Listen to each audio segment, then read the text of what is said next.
All right, good morning and welcome to the Dialogue Show. Good morning once again. It's a beautiful and a wonderful, bright new day the Lord has made. You and I have to rejoice and renew in it. We are still enjoying the fresh breeze of the month of July. And said the Yankopon aya dumama anopaya to and was say yabana fe yedi bibia so kama na ekosi. The Dialogue Show so and anopay wasugwa wuti no. Na meeting at the Kwame Abu Kudan Kwamobita from Ekomoto. I am your host with the most, and I am your moderator, Free Sabri. It was an on Club Pounds in Mano Adrian Ward. The Dialogue Show, the S1 said an opabia and read Yum Sacrum Sem Don Shrey, Adrian a tea and Nimuno, and a bro, and what is so crano, yet the said ye and Yama air call after our my monoso, air bro, na for yet me. I can't see moon sem. Abeba Samson Entertainment kakra ho nso betimi ato awo na fe yahwe enkomo a ewo ho ene anopei ewo dwumadi eso na MPP amanyuko no emu nsem eguso etwago oguso ewo amanyuko no hyehyeye emu a wo hwe se obetimi a restructure party no ba bia yadru no adru vetting amanfo ye kototo ma no di senti e wo se okogina ewo amanyuko no etekiti so na fe wapre mpanini bi ewo party no emu no emu nkomo ewo Ghana Medical Association for ede nkomo ene nkra kwama ban say won hwe ma niema bi eso sisi akwan no sisi efa nsugire eho ne nyina no so emu how ede sen ene beba Ghana Medical Association for this nkomo we eba na fe yetimi ehun se de nkomo no ete dwumadi no very packed action also AAP pantaro pay yemfa sada ma de aseda eseno sanso no nkuto ena omankwa we say I dem kika we bi ene ho eto ya no pa bia etise okenka cho kronkron no a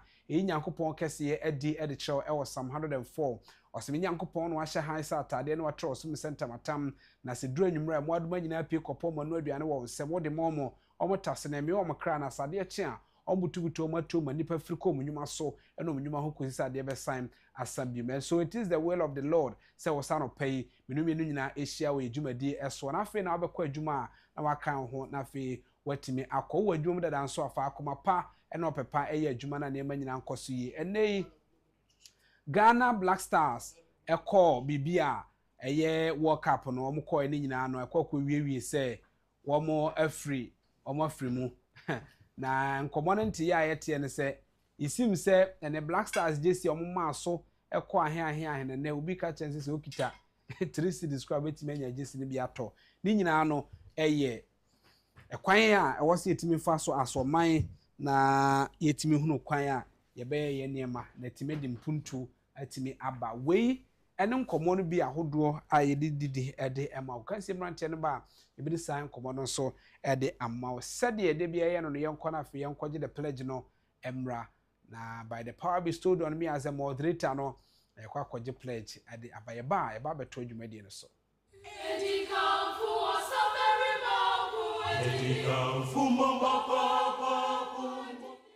The pledge. I promise on my honor to be faithful and loyal to Ghana, my motherland. I pledge myself to the service of Ghana with all my strength and with all my heart. I promise to hold in high esteem our heritage won for us through the blood and toil of our fathers, and I pledge myself in all things to uphold and defend the good name of Ghana. So help me God.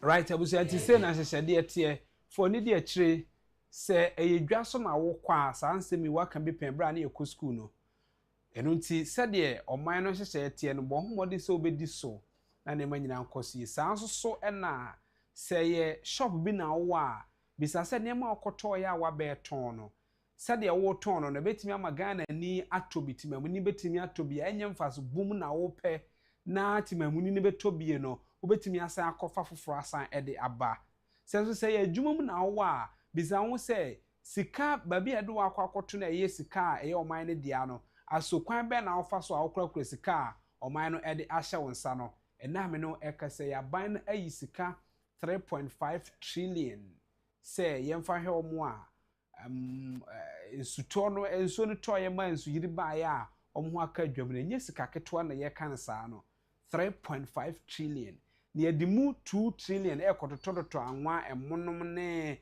blanket ne the same mattress so no ne de kaka ho ni nyina no ye to ye wi a 1.5 trillion no aka no yede no ko ekoye covid ahodo yekoyi gatamu yekotete odo no ne yekaka ho na mpanifo bi chese se sika wenyi sika yede ye concrete covid wana se yede ye fence wall eyi sika yebe sheda I invest in heavily ewo how ebetimi aye drainage system no na timi akoso ekwan ben na se wo yede woto ano a ubedi sa abosha a wahye oman no so na wode adwuma na sika no enkokwa na ebeto miribi no oman no emetwum entem se yede oman ni sika hye wonsa wadi ni nyina no eye nkomo a ewo se yetimi hwe nti wo a wokọ adwuma bi etesa na wo a wodi dwumade bi etesa no ya hwe na ehunu anopai yenkọ se de wiem sakrem nsem no etie ene anopai ewo ye dwumade no eso na se de wiem sakrem nsem tie no anopai yehunu se bo kakra ewo wo wiem anopai ye hwemra.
Enti abusia said de wo no ewo weather report no emu na no pay o he ba be de se Ghana ya na afo efamu a ebo kakra ewo wo ho Ghana fana ba bebre no no pay yetie ye betime anyanya enso kakra ba bi wo ho a agrada kakra ewo mkanka ba bi asutade ewo ye mpo ano no betime anya nsa afo esu kra no ba bi akwa ye breto mepo ena no tan ewo no so no anopai ebo kakra ewo wiemu ewo sa miame ye ho ma yetie ye betime anya enso Ghana atipi famu eho bekoso ano aye ehikakra nenso ebo kakra besanka wiem ewo ho sa nso na Ghana ya na afo efam no yebetimi anya ensuo sede etie no sa na ye hwe ne mu se awia kakra enso betimi ayi ne tidie nanso sede ensuo no ewo ho a efa no echesa agrada kakra nkanka Ghana ya na afo efam efiti awia bobre mu ekọ no yebetimi anya ne sa no pai wo me bi se aflawo angloga ene ne potemo enkran kasoa Cape Coast ene ne potem Winneba afei takrade azim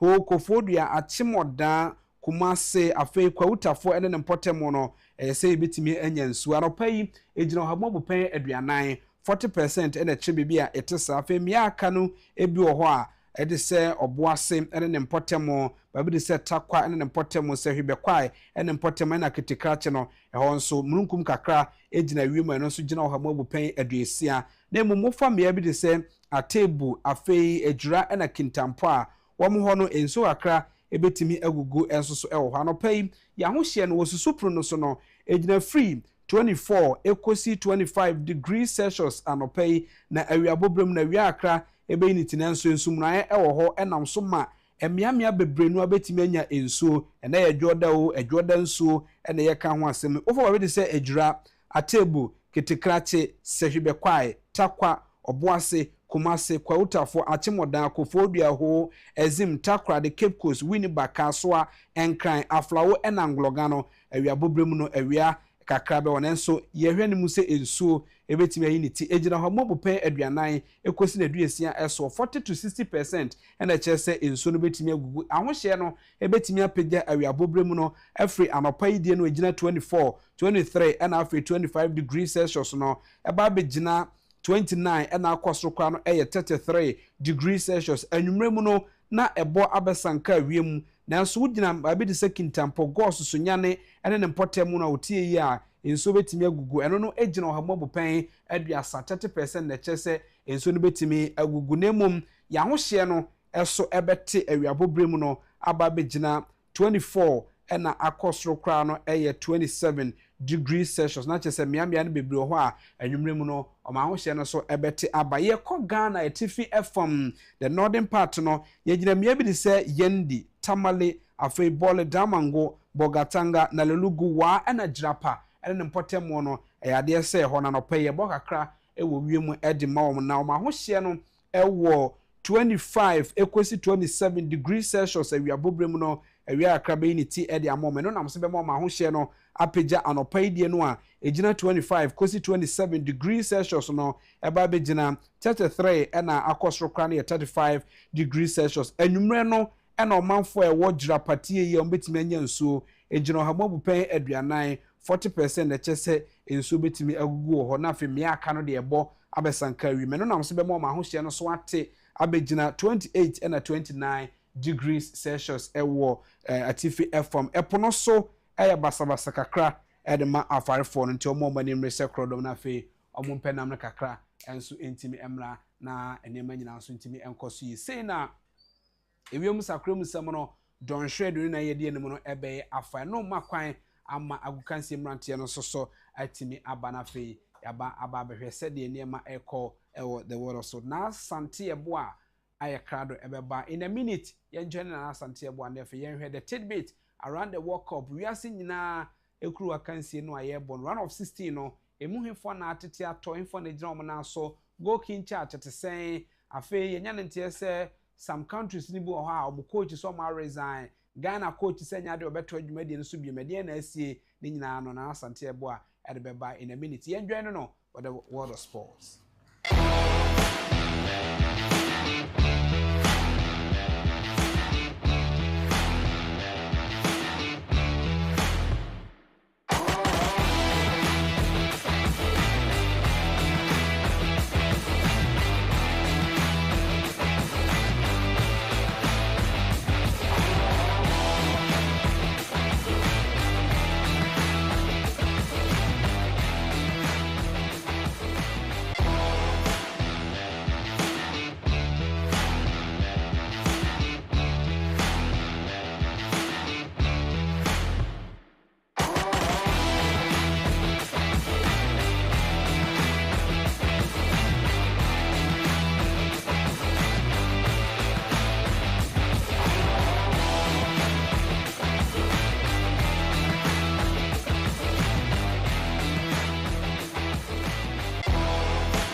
Right, I was saying I brought so set now Santia boy general na fe or did the tidbit around the world of sports no etwa so e the dialogue show so nana akwaba baby aboko de onyame waye kese right I don't pay said any ma ekonu omo bono ntre chese nsu kakra e wo ho anopa betimi agugu edwoda bi e de ebonem say last week or so na anopa nso omo san e ka chense nsu e begugu de na wo say ya so man enitimamufo so we dey obi kan ato da yi de anke ntufu e se nipa bia no aya me se mi ntufu okay mekasa ba mi ntufu e se futu bia na meka kire no e bi si wi ase right it is a way hu na nya de me meka aha na obeje di bible aka Quran aka okay e tu nipa it is a wo hu e no say e futu de a right and then na meka kire bi wa obeti futu bi anso sakra nipa jisen so hwe anti na meka se e wo se wo sie bi mo anti no se say no ye wo crossroads ba flooding baby a edu no eyedin okay we need to do something and they say decisive people will be affected right. but I see who say ya mfasa kwan na we will lose it already if you've not lost it yeah I don't know but right eyedin ana omo a ebesisi dan foforo aya efie ne cement fie ne too much so I say we garden kakra na absorbing suni bi we should learn to harvest rain we akasa here it does count count because ni nyina nsuo ni nyina no ya tal ye fie ya cement ye fie ni nyina nya baby nko nti ni nyina be pene kwan and na yesisi dan so baby a eni say yesi because some obo ha say or the gravel scrub gu fie ho omo the rubber bi se e form ho ansa na the gravels no agusa rubber no so wa hwe a it senso ni to a inse senka nka even po gravels nkura gu ho na yen cement yen nya bi sanka so no ebe rura gravels ni ntem akwase ho bad because of say ye the rubber sansa won ti no aje se ken obe spread it esa enwura nti na ya omde rubber esa wo no but you know it is time ye benya education awo sane ma we hu obia nso me say no me policy me catch obi a wo si dan say dua fo so awo corners and na dua I mean plant a tree in your house so sa munya garden kakra bi o de emfa hwe makra na I mean be fan of it ebe ye ne ma ebe because a day will come obe sane from abro sane so abeji shade kakra e wo dua na se nyina no ye but you know ye nuano ma ehwe omo niam nso na omo hwe omo ebusia no ye be kosa hyem nkran ye de me no me to showers of blessing it is well and it shall be well with us our redeemer liveth and minim so nyame obey so yemu ogusu so yemu ti no mempa ba sa aban so atwasika 3.5 trillion and ato say ye chiche mom kakra na ye bisa sinti sa na sika wi wo ho aye betimi di esi wo ha na no kwan e ba ne sen gise da Ghana ne nipa ye hwe han ma bibi sen ban sana yetimi akopesika be ya no sika de obi kasa ye ni sika oboa right but corruption dia high if you can get rid of corruption bureaucracy say one niema ye mu a begidi se beboa in pen bibre because there's so much corruption in the system enti amasika no entumi nko baby a ese echo that's the problem if about corruption so no one linguist Noam Chomsky ekasembi or no let me paraphrase it I'll say people talk about terrorism but in our context here kasentina I'm saying me paraphrasing corruption akase everybody is talking about corruption the best way to stop it is to stop participating in it uja mimi njai obi enjai ebejai no obi jai na menjai enya dia ebe nti no ni egusu and ebejai so agesa ban hwe remunerations ahodo how I would trade you for car say you good I don't think so be involved in corruption or mine no your economy no ye turn ye e form I don't think so be bejai corruption and also be involved into corruption the comra no de enya de ebesi e say omo a involved in corruption bebre no ye kana ketua omo badwo won say ye nipa dan ya boni be wom nipa 4 Adam, Eve, Cain, Abel, baku baku. Nipa 12, baku ton Yesu. 12. It's 35 million. You can just imagine. Do a womb. Me cry me immediate film. Now, Sati a one at tin and Cara, Fay and General Nana, World Cup or Cosso for the tidbit in also and to us what the dialogue shows. Now, I'll bring you a brass Well, World Cup so far, round of 32 and I yaba 16 round of 16 na exciting games and akoso and you know match ni biba yes so this is the best match. I was watching the England game a few hours ago and people were saying say the commentator even said it say this is the best game so far. Previously na other games you take place if you say no ye also nipa I didn't feel any super you think this is the best and that's how it happens but you know we need to take that on board. It was something else Mexico City Stadium started in Brazil and in Norway it ended up Haaland. I don't know the battle between Haaland and Gabriel. I mean, these guys just can't stop. And no, initially, Gabriel had the upper hand, but Haaland tried to say, man, I'm the real deal. This is my first time at the World Cup, and I want to make a statement. So Haaland, LED Norway, Momo share Brazil, Kamienu, Emma, Omotimo Bako.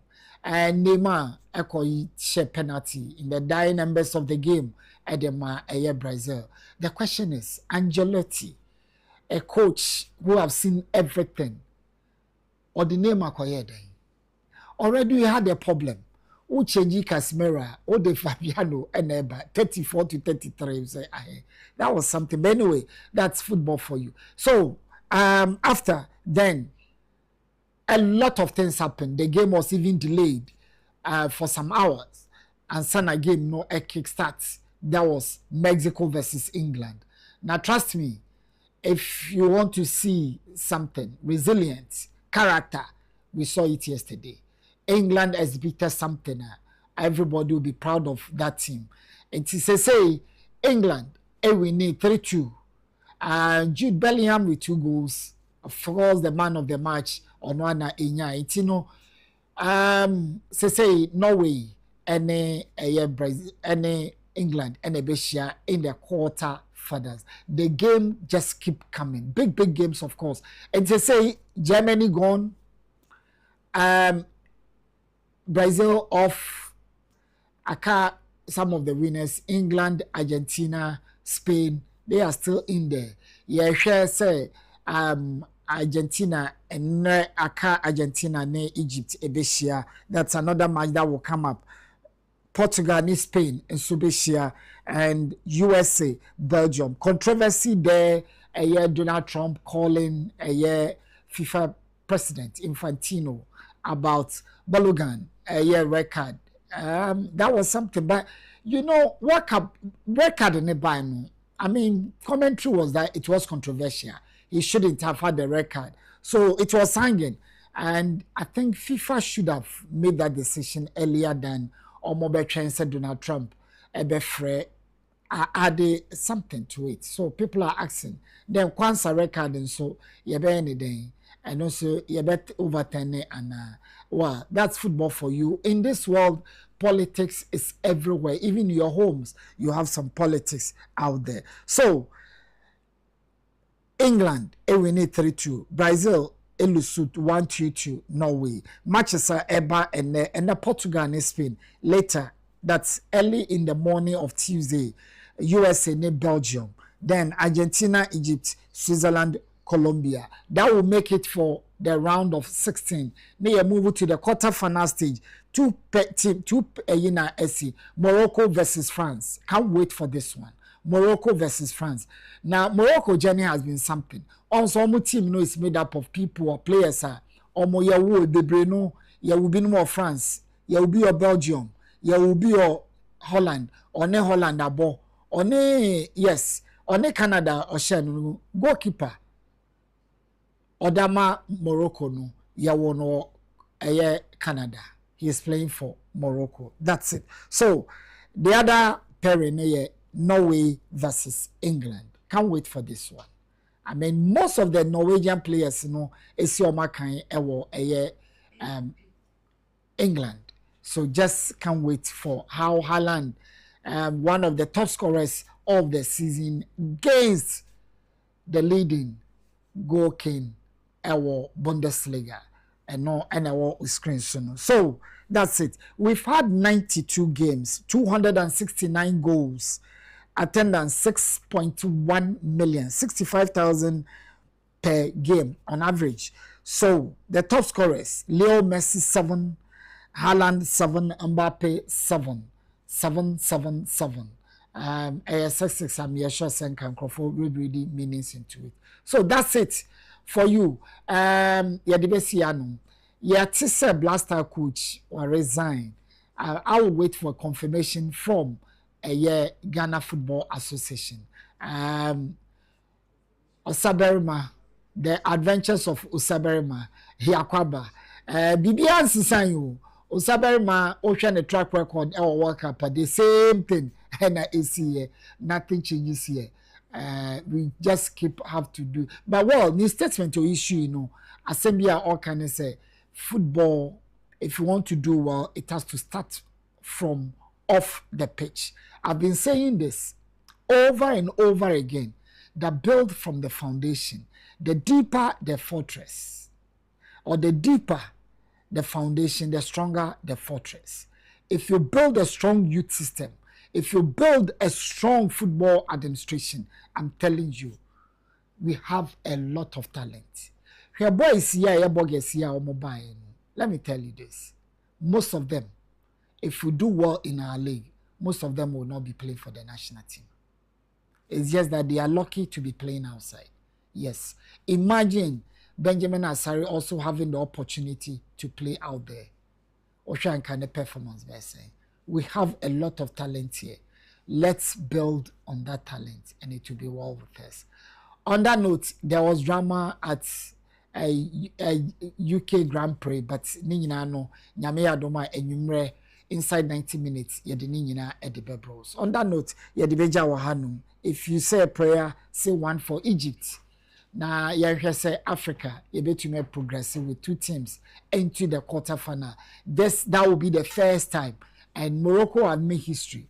The only team, conservatively, 1 year a year quarterfinal, Atwaso Mienu. Africa countries, Senegal 2002, quarterfinal, Enoano, Ghana, quarterfinal, Enoano, Cameroon, quarterfinal, Enoano. But Morocco, quarterfinal is repeated that again, and I'm sure against a year France. Anyway, Ebia Elikem no. Where's the France born now? Has said the Morocco born now. Similarities kakra umwana. Oh yeah, no, yeah. Well, say most of these players apply on trade or French league and other places, so they are used to the way and now development. Once Abrafono youth system no, somehow and you know they know themselves. Right. Because Oshe Paris Saint-Germain. Let's say let's have a year airborne no. And now Dembele, Due, Bakula, and one other. That means Hakimi Kanwa, Paris Saint-Germain players, they're 5 and the Gina Park and so on one in one game. Yeah. They know themselves. And you know, it would be very, very interesting. Right. And our boys, you know, Ian say Boadi, for example, 80 years, he was born in France. Match here, we see a kind of French under 20 and our Obama Morocco. Right. So and it makes it very interesting. About before Bibri France in this World Cup, I'm 78 players World World Cup here, one more France. Right. It move 43 bomber Africa. Yes. And in a way, no, you benefit because and come Hanoma, then the maker no be sre. Ocean Golo Kante or Hanoma. Akwabi Chomi Jiguru Hano. They are sure say Kaunen and the Benante. But we now boy ama also enya baby agent. You know, we need to thank them. It's good. Yeah, they're a dying and a big game of course. A host nation. I'm talking about Cameroon and Canada. It wasn't is it Morocco? Yes, yeah. Morocco and Canada. Now no more ball here or heritage and never park and so all the Titanic now was for Canada, but Morocco was able to outwit them with 3 goals. I think they almost deserve it. Yeah, also Canada name strong football country. Oh, okay. But ice hockey and can fine. But Canada a strong football country. Tomokra baby omoduno. They are just happy to be part of this historic event. Yeah, the Abekoso, Nyame Adoma Ochana, or my own quan, Yabesa Baba to us. So by that time now, maybe we'll finish with a round of 16 matches. And then we have the true pairing of the quarterfinals. When you're in Ghana and Crawford Bedro and I am Crawford Mukoy. Now, whenever I just see a real answer, and I say players, you'll be anti-Kruma. Benjamin Asari pen over. Okay. And maybe I have in housekeeper here on the Coca who I know the Benjamin Asari. No, I think some for keeper back with time where I say only no. Yeah, Fananco. Sir. Yeah, no, only one local player. All right. Fananco. It's aeroplane is here, Chata idea. Okay. Ebe ti say tibia na wo okwo. Menka so okwo United. Ombebo wo akra. Bas ne ko nkoko a. I'm say boys be 5 pe. And a team. And a team because I omo nyina ya akra boys na me kwa kwa dem. We need to build a strong foundation and I'm sure it will help us. Now Santia what I tell the car or the world of sports and all day I be dying we mu anope ye be corner fin komo ahodo kakra ho nso a yetimi edi ama won komo bi ewo MPP amanyuku no me wo se ehwe no yete sa nkomo no nyina enso efri ho na enkomo ba ko a ewo ho bi ene se party no yen sakraye anase yen hihye etinhihye a wo ye no oguso a wo ye no kakra na de aba mu sese ene se woduru se o vete ne nkrofo na vet na wo vete omanfo no enumu na akwa wiewie se ukọ one of the constituencies ewo eastern region no a vet no omo ye no ukọ ba bi de se position bi de se communications a eho no nipa na ogina ho no eye the incumbent na ogina ho no eye the director of communication na wo ho dada he had a contender ono so eye communicator ewo no so pese o contest ne boss no okay and so omo nyina akofa nkrata omo nyina submit nkrata no adru vetting the all contest ne nyonko no o contest director no eko ne contest o kowie ye no na ya chance so ya clear you can go continue your campaign and which is going to be a campaigner decency and instead of a council more enkofa wo chini wonka bibia anya den Emma, they advise him to go and continue this campaign. Senebe ye beto abano ede no. Ebra womo koto abano anaso womo kom campaign bibi esi ade na esi no nam so ama wanya text message say disqualify no. Eye ne fault ana ye hwan fault is it the nature na say den enti na disqualify no on what ground say they disqualify no enu mu komo ewo ha ebedidi ama as well as ebeko committee no so ho na ebisa say de na abanti a obi a wa clear no a day before na afedi e okọ ne campaign a wasan ye say wa disqualify no enu achi so no ye behwe na afa ye ni mantem mpanfo no bi adi nkomo ahwe sede ho nso beti no e konsem se bi nkomo bi wo ho a san ni nyina no entimi ema enkoso a yebehu ni nyina nso e wo ho na afa no pay enema timi akoso but before that no say production team ebe extend o monsa ama ye ne sampanifo no bi adi nkomo na yaje nkyeremu e de afa so no yenko e breakfast calendar no so na no pay na yenko ye se de calendar no so etie na eye joda eye July bosom ne de toso nsia wo fempi no ene aduenu ensia emu na ene ka ho a ye twa na no makoma 6 days say you see the month of July emu aka 25 days more ena ewo ho de ma the month of July no na che say na wo hwe enna no ye twa wa afi mu a che say na timi ko na wie ya na che say ye twa 187 days ewo the year 2026 emu aka 178 days ansana ye de enna no so anasa afi no 2026 akọ na wie ye don hwe ye twa wa afi mu no eye 4488 hours aka 4272 hours ansana ye the 2026 akọ na wie the 7th month the year 2026 emu aka 5 months more ena ewo hodima the year 2026 the second week of the month of July mu ena ye ray sanso ena aka 3 weeks more ena ewo ho edima the month of July na chese niema nso ekosi edi ama ena ye de kan ewo na wotwe tosum yenu no emu ewo na bosumi ye wuramu yi sanso ena aka enafo anu makoma nan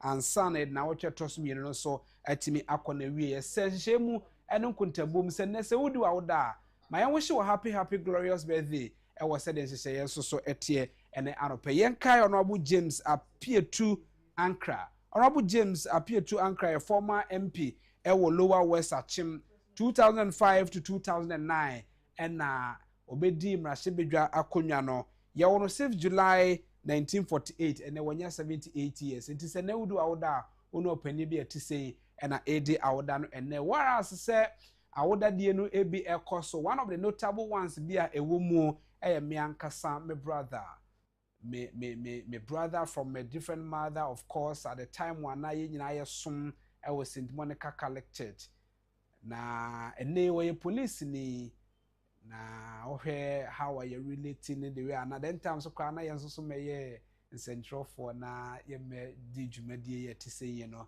we're living together as brothers ewo St. Monica Catholic wa Blekuma Farmak empotemo so what I say.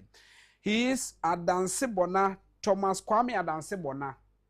Na Thomas Kwame Adanse Bona a police officer ewo police national headquarters ewon crime. Na we driver ni and also drive the director general ewo PPSB department ewo Ghana Police Service no emu. Emre so a ye be celebrate Thomas Adanse Bona na enema enso akosi. Ma me nkwa ahoma so na mene nene sakite emon komododo anim no friend Kofi Mensa. We've worked with him and then he's also some obia or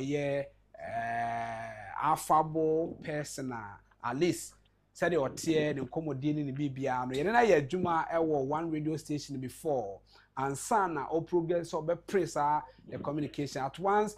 He is a sports journalist at the same time no or nurse ni at the same time so no na or communicator the ma party no a MPP amanyukun. So whatever be the case no is a well-known person party no mo and or now aspire for communication director ewo asane manso across to AMA constituency Kofi Machiano pay Josemania bibi aboko de abode da ma me hu ye pa na yeso adom yeso hu ye papa na anopay ye pese ye tie mu nsem no se de ekoso o vai for sell benya communication director which say wa file on papers ahodo nyina akọ vetting mu ne ye clear wo after the vetting no de na asi boyenchemu yo menu amefa akonya we penchia otiefo nyina na pay enya o kan no emi say MPP party ne won hihye ewom so pesa we executive and now officer bia o party ne mu a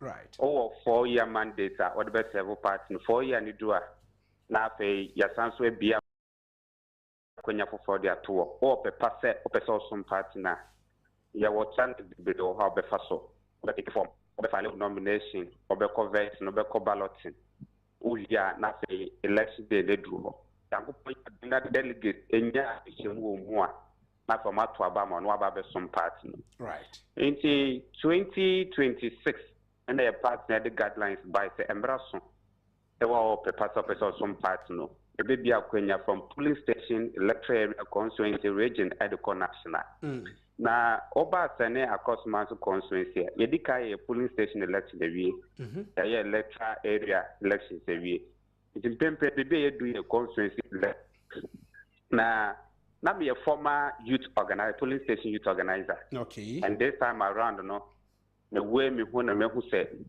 MPP e was sene across constituency ne communication no akofom. And even if I'm a police station youth organizer, I'm sure my dear communication side as communication team member at my party now. Then who said, make me out for their core constituency. Marco Buana, my dear Jama. Right. So it will be nomination, they control me form. I fell in the camera. We may file our party office. A year called them for vetting, the vetting committee to Mano. Obuwie no mo claim say make me atwa so me campaign a contest as communication officer at my constituency. Ye wie no echi no mo san so frame me ba balloting. Me ba balloting no me taking number 2. Enti o share me flyers ne ade ne nam social media na ade a obo say number 2 e da soro enemy picture ene ade nyina circulate am de me campaign. After no almost answer for me say almost give me passport picture because I'm not so able collection. Saturday be yan your collection. And so me hear me picture at their printed ballot papers. Must send me picture their mom de printed ballot papers. Now at that examination last week Wednesday and my opponent I'm in the incumbent communication officer at my constituency. Your friend you do one friend Boja. Okay. Oh constituency. No adwuma sana menya call nti menya call no no so aspire for youth organizer constituency me frame no say apati asema ba And so me she. Oh no, because say boja, and I'm saying boja dey na esi. No, so what say boja efrimu. And I'm saying oh. Boja efrimu say, and I say sa na what na emu no enye confirm. Right. Into also trying to benya information or then now you can have a discussion. Na me say okay. Into me ne kasa wie na me say Ghana had say news be ACC ya say no crowd because social media na de da ho. Inside my mean saw me data. Na me call various WhatsApp platforms na me ko share menya news bi a etisa. Into me saw me data no message is by me call na yeah, constituency deputy national coordinator. I have friend send him WhatsApp message. Notice of disqualification. Said I'm not qualified me. What? Obia mako version, mak claim me. Mama na balloting. I balloting. You imagine me picture what they printed for a ballot paper so what they better aba. Ebani say na also notice of disqualification. Meanwhile, MP away constituency mu ni enko for do mu call elections ni na constituency elections ni na enipa trepe no mu nya contest because omu nyina ko no post. Amama party ni nya ko no wa hanja so bia atuna no bia contest. It's three positions in a contest ewa ha. Communication chairman and the youth organizer. Into all this anko for me insane na ye campaign say police station for no ento aba enfa mom. It's MP simo ye campaign ebani say na and then the news way by or send a message say what disqualify me. Right. Right. After some yes, after some sending message in my own mu the protein tia one more esoma disqualify on. Yes, meanwhile, say the call vetting no. Vetting committee can say yeah, assembly elections 2023. Almost me making comments be our platform so say MPP for assembly members say di o makono a mu ye dwumade de ma party no I see ye call parliamentary primary no sa assembly members nan ko support incumbent pinito of for a ba betu as assembly elections and I me making comments and say assembly members mu ye dwumade de ma party no where you may free one amakofa tricksters edio maba na yes ade I remember NDC for family election bebre right amase makoka sa multi party platforms ntino ebasa makasa tia party and as my campaign dey my NDC nti committee no catch me say asma me kan man kan ye it going forward nyina ye hu say ye kwa assembly elections yes it was a party no I will also me interest and I'm so me what I know is yeah assembly elections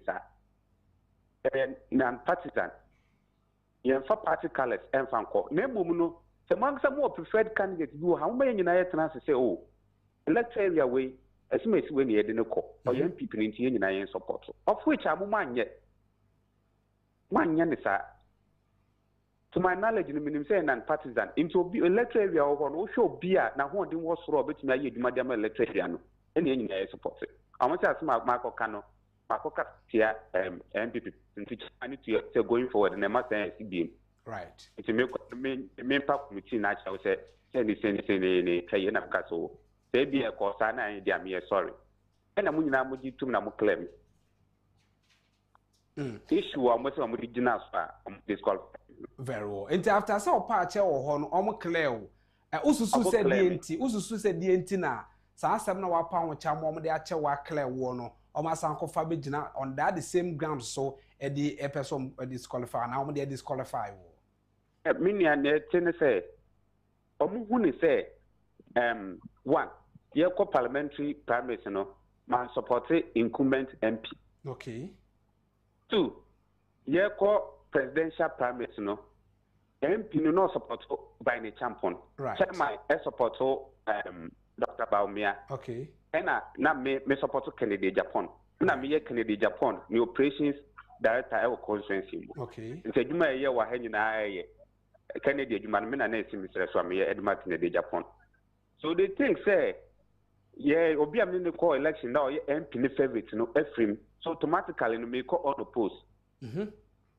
automatically me ko unopposed nti I say obugina bibi say disqualify me every of which many me opponents ni me no so na top form for that position. Okay. I'll make close nomination. It's omo ye bibia wo ho a enye ye. Omo ka chem say notice of disqualification of the man if region. My friend regional secretary say onim sa de we ho hwe. Omo disqualify bia wo region ni mu. Very well. Very well. Saki mama na say na menhwe because ye be committee member ba ko e wo ho a ye hwe say agya asem ne ba we aka ne de hu ba bi atentrodo no enso so e wo ntie be hwe say ye ne one of the committee members ne ba ko be di nkomo ye wi a ye be region ho nso so ya kire say ye ne mpanifo e wo region mpanifo bi e wo mu nso e be di hu nkomo ne ya hwe say e bi abra wo fra ye ne meduru ye afre na abeduru a ne no so ye timi ehunu aka so bibi a me di bi sa we twa to no kire say se bibi say nkoso wo party ne mu a mo ye party ne ma no mo so mu say many in fact notice of disqualification we ba constituency no mu call across the constituency almost we dear MP sa wo MP are getting wrong because obi a wako vetting so be gina bibi so disqualifying was vetting time na wa claim nipa no amana ba balloting na bi sample so nipa na start here the campaign now send message say what disqualifying and omususu say bibi because a man support some preferred candidate into no yes some say party. Why is that a share message in a buy and say Deputy Nasara coordinator. I'm not sending message in mind, but I'm mutual say sign vetting committee. Right. Is it Deputy Nasara coordinator near where? Defend Rauf. Oh, okay, yes, I know Rauf pa. Mate, no, I remember our committee is all right. Yes. Very well. Very well. Ma yebe be dim komo anam panifo bia wo committee no so be dim komo de be si bia no so no be sure say obeti susu so ye da sia no pay. Me da semenia. Right. Abuja nipa otisem no twetwe komo yi eye owura ne sakite na wo yo bia o prese obenya the director of communication e wo MPP amanyoko no mu e wo asane manso across so. Na nkomo no se de aba no oye how somehow you nuance and truni no ye na juma as a sports journalist and afi or ye nurse ni ampa na ne oye nurse na said ye enema air conference say wa copre wa some part no from the police station and na odrum pempen so bi abra no ye police station kwa no ko radio so akọ kasa de ma part no it is ne edru se position bi ato ye director of communications our carrying the one say obetimi akọ and wabo mu nchemu dia chen say in the front of an answer a bra okotena vetting committee nanim no ensem bi ne ma bi kokọ so a omu yi ano a babi a part no and as vetting committee no say ntwa yi no omu akwanya e ma opa ache osre say onfa nchene sanse bi no asi bi and this is the first time wa e bi tisa asi and sense mo kokan e fa assembly members ho a party no just say one support assembly members are eyi wo mutino or you okay with it and I say osre epa ho chew ya wie committee no assign we wie e wo se oba no beto ne campaign so na de chen ye ho a ya men message say ya san so disqualify no eno hu nkomo e na wo yi bi e che so ndo osusu say one e bra na wo mu ko parliamentary elections and I say parliamentary primaries no na ono on support to the incumbent MP or teso Honorable George Kwame Abuaje na on support no na o support to different other person na ono eba ye no ye ba ko secondly brand ye call presidential elections no and as a primaries no na ono on support to Dr. Alhaji Mahmoud Bawumia because na MP no teso na support to Brian Agyapong and na chairman na owo ho support to Dr. Alhaji Mahmoud Bawumia and ono a support to Nyamfo Kennedy on Agyapong.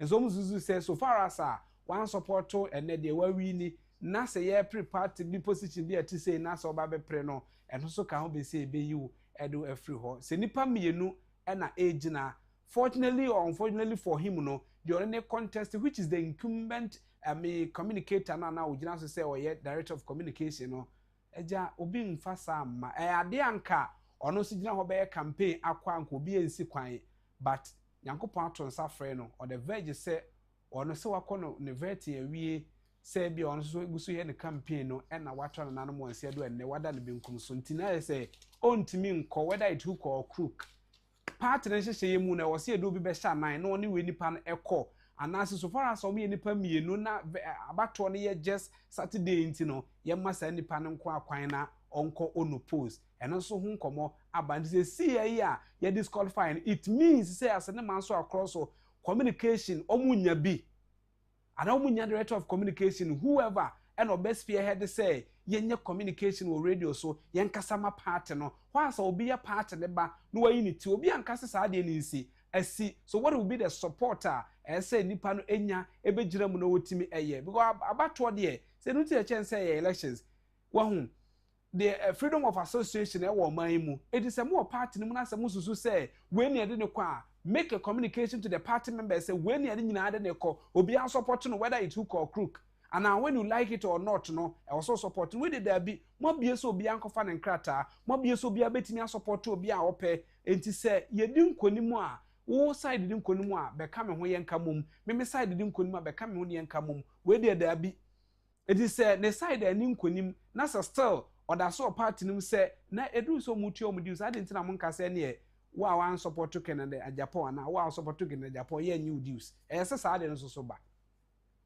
wa support to Brian Champong a wan support to Bawumian entua odi usuma party no wa support to we a wan support entua odi usuma party committee nkobi. These are some of the things that was a part in here. No more catch members, no members who say some man support to idea then I'm not eligible to be a member of the party. But it's a command sir and then a part no more in den a ye. When you sit at the top there, na say okay, oh yes, I deal we say yes, pana or can say Raouf the message in the by and or say is from the committee. Now you say from national and now regional and as I didn't free why a buy ya more choir now more buy. So production team egu so try say yes, sabe campaign for be from the regional no na fe no madi hu nkomo ansakra no na committee no vetting committee no so no akwanya wo se omo so bi be nya da age no ma chetem se na be ya asem no eye nufonu ese etwa ha na ne manyina so etimi ekoso ye ewo ho nas ya santua ewo ha ana ma che iye nua boko de nyame adom na wonso yesu adom ho ye ene edoda ene so mo kan se nsu ebetoto bra wusi mu na oba no hu wiem sen oh me ba de na wiem ye me bebia na me fi ba na wiem ye right so am yakai papa na obu be no se ebra o free sim e ba ne de na o de nkoto na esi dan ewo ho no beduru ase ha ye wie boy onim de esi wona chi ewo sim na se dan ni na na de ogu se who di bi ba yo we bo ha dia and I just say sim ho na every animal ho no onim de esi se dan ni na ne dia onim se de ewo ho so nyame adom right nyame adom bibia ye boko na wonso yesu adom na otwe akwa abetu ye de ne wose yetimu se de niema eko na yenhwe na obokrata no se de tie ba before that asemo ekoso ewo constituency a unimu say ene a chance bohye ene achemoda bohye ene achimso kwade wachiri obo wani mu ati say lower west achim na ye asaman kese tene ne bohye yesi ohoyi minim say nyede na wati bi if say wonti bi kra wati the fina opani na wa film no e but to the party no dia wo nipa ne di nkomo yasem a waka no e che say ase bibi hihye ho a ebinum abetena ha kadada se ase party ne pese omo man support ba omia bia no ebepese ebeyi wo afrim na ka be dem obi be kofo mo ye nipa mienu who knows why ne bewu se why ne bewu ahaban mo no te ana ahaban da danso ye de eti edifa ne sa ahaban mo no te a does it mean say o se nipa na onu gire mu ay so automatically call no post no ye disqualify manem ko davi obi nche na bisa se ne se ko ba na sa de a ene sebi o ma no hyesum na so bisia mo fa nche me se bia nka bra na ye ko 2024 elections na ebi opani a o wini ye na wafimu a ye be ka se wo na one ne contest ntino ene wo so kra na ye na mto ba ye to aba ya beto na ba ana meboa it afi ne be ba na say and answer see to aba men for aso se bia nipa na fimu no okay but fortunate asi nti he say ekoye nim as a part Yeah. Kwame enkomo wo di na no pay ansa na mebeba ha na mehwe pepes na metie bi nso. Na yendi kan fa yakọ ene hyeden nsema papa ne fene sen boja. Boja, honorable Yeah, Boja. honorable boja na busua. Is it entry akon? Entry akon because me koye adwuma wo across no me hu ne kakra. Erade emfa ne kra nsie ye na MPP asemo de. Sometimes no ye kan ya na ye hu se ne ye kan afi any baby ye de kwa akọwie. Enche bia na edom kumarba no dedin Year Alexander Fenyo Markin ko PMO Kumasi Technical University. Na woni test conform ne kasa no wodi to just say MPP penkabom. MPP pese wo mo ekom ho bom na wo mo ani suade ho se amansa battle 2028 on betime edi nkunim mu no akosa edi amamo na kwa menkabom na wo mo pen no ebi ni ana we asembi se edi kan se MPP ni suade ho mo se mo penkabom dia ene na kabom na mo pen me ni sese de mo kan wo ma no ho adwuma na mo kọ fom ho a mo ye right set aside a enipa mienu na april di bre ena wo binnim ne kwate bayra homam wo soro ma bayra ntimi amakese na enipa mienu ne nyina na anadwe koda ye ahomachi asori ko ya pa die so na enwumre no nsia no abeto dwase ba ko ni ho na chese wato na nano mo nsie do enti it doesn't mean say MPP ne mo ahyehyɛ ana ne mo ahyɛ ase no mo ntimi fa nkwa awieye nipa mienu na april di bre ene ne ba ko ni ho do it doesn't stop MPP for doing anything ne mo ye no ne mo pesa mo ye no na mo pesa mo to aso en pensema ne saki edi hu nkomo yi se time aye ko prime minister no support Owura Kennedy akopre Agyapong which is yewura na se ne Yewura Kennedy wentimi ani nkunim ewo prime minister nim na Dr. Mahmoud Bawumia edi nkunimu a I think say ye call prime minister ni wie ye no Dr. Mahmoud Bawumia e kasaye na Yewura Kennedy akompe Agyapong so kasaye and even though say na chitaafo ni bi e kasa no yewa na wo mumu no mo kyese nko Owura Ken kra no onte na ne ba bi ana say won forget MPP so Owura Ken say eye MPP mu enwowo se onu wandi nkunimu a it doesn't mean say MPP amanyoku no wo free mu ne wadi nkunimu aye Dr. Mahmoud Bawumia ono na ye nyina ye support no ma men kan to just say ye fra Honorable Kasim Al-Hassan Honorable Kasim Al-Hassan ye first vice chair at the man so across where a member of the vetting committee ye ne di nkomo say anopai ye begin chemu bi etesa na ya hwese the committee no edwumadi no mo vetting no echo anopai production team say also to come to intimi enkasa whereas say ye hwe say ye nsa betimi aka Honorable Jeff Kunadu-Addo a ono so ye still regional chairman na fe watimi ama ye hunu say bibi sa etesa no abeto manimu so that is the update ho ene anopai fansem ne sa nkomo no ayeti no. Okay, enti Kwame si aka ne sa ne ka akọwie se ne nyina ye MPP amanyokuo se ye no Owura Kennedy waba mountain se MPP amanyokuo minimu bi de ene na sakete ye de ade ekọ but Owura Kennedy MPP ni enti so when ni kunimu wa prime minister na Owura Kennedy atudwa say ye nyina ye be support Dr. Mahmoud Bawumia so who knows say bia 2028 election ye do campaign time a when the name so Owura Kennedy obekọ grounds akwa campaign da MPP amanyokuo who knows enti ye be srem suban na more than a die no enye fine MPP amanyukuo ase mo pese amanyukuo ni motetea ene ne mo ye no mo pese mo pam Owura Kennedy chitafo nyina de fi amanyukuo nim sana ye hu no wa ha enti sanso a ne ekoso ewo manso across and ase ne across constituency wono yesrem wa moma joye embra se ne be ya ne saki obi entimi disqualify no and say obi ntimi meka say wan support Dr. Mahmoud Bawumia no you know Ephraim I think say Rauf ye national coordinator ewo region ni mo am say akufo-addo okay so no Sunday we ni man but Sunday ne say as the committee no decision a o ma take ye no but we frɛ the regional secretary regional secretary say omun ni bibi e che say anaso omun sanction bibi e disqualification bia etisa so how then any free wha saade no so etim ebai and moreover so to the na ye kan I say yan hu krata bi e che say Richard Ahiagba ensa ena sha say omo direct or communicators or more party nim say there are some certain radio stations and TV stations that say so omo until further notice I am yet to find out your cross check says a son at Tiam Pa, and I said, no, if you have been just allegedly will be different where air bar.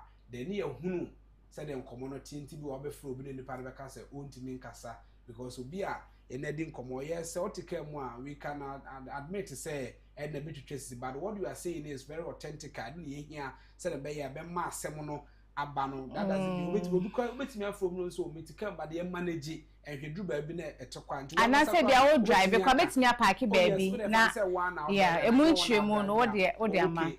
May ye be a tessa, it be a year at Tessano, ye manage it. Well, we have been on radio. We have been on radio for about 12 to 13 years. Okay. Overflow will be some of the MPs in government so Charlie ABA may drive it there, but he manage it. Overflow will be also yet may drive it there. May Drew by Bina say, yeah, more fun. So it is there. You have to let your people know, listeners, who their air cost so anyone. Yes, Obeka say, what to one sided.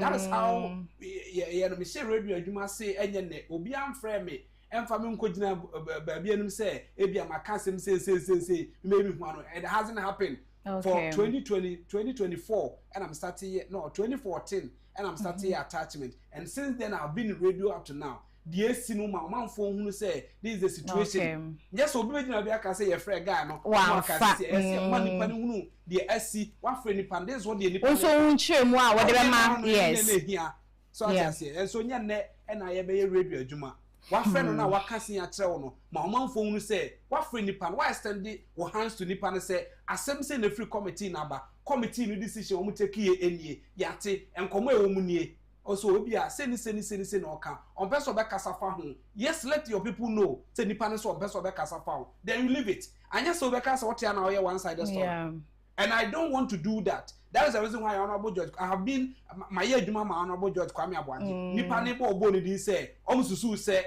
or you move I'm just saying it. So I just say if there's a need for me to extend say Honorable say no so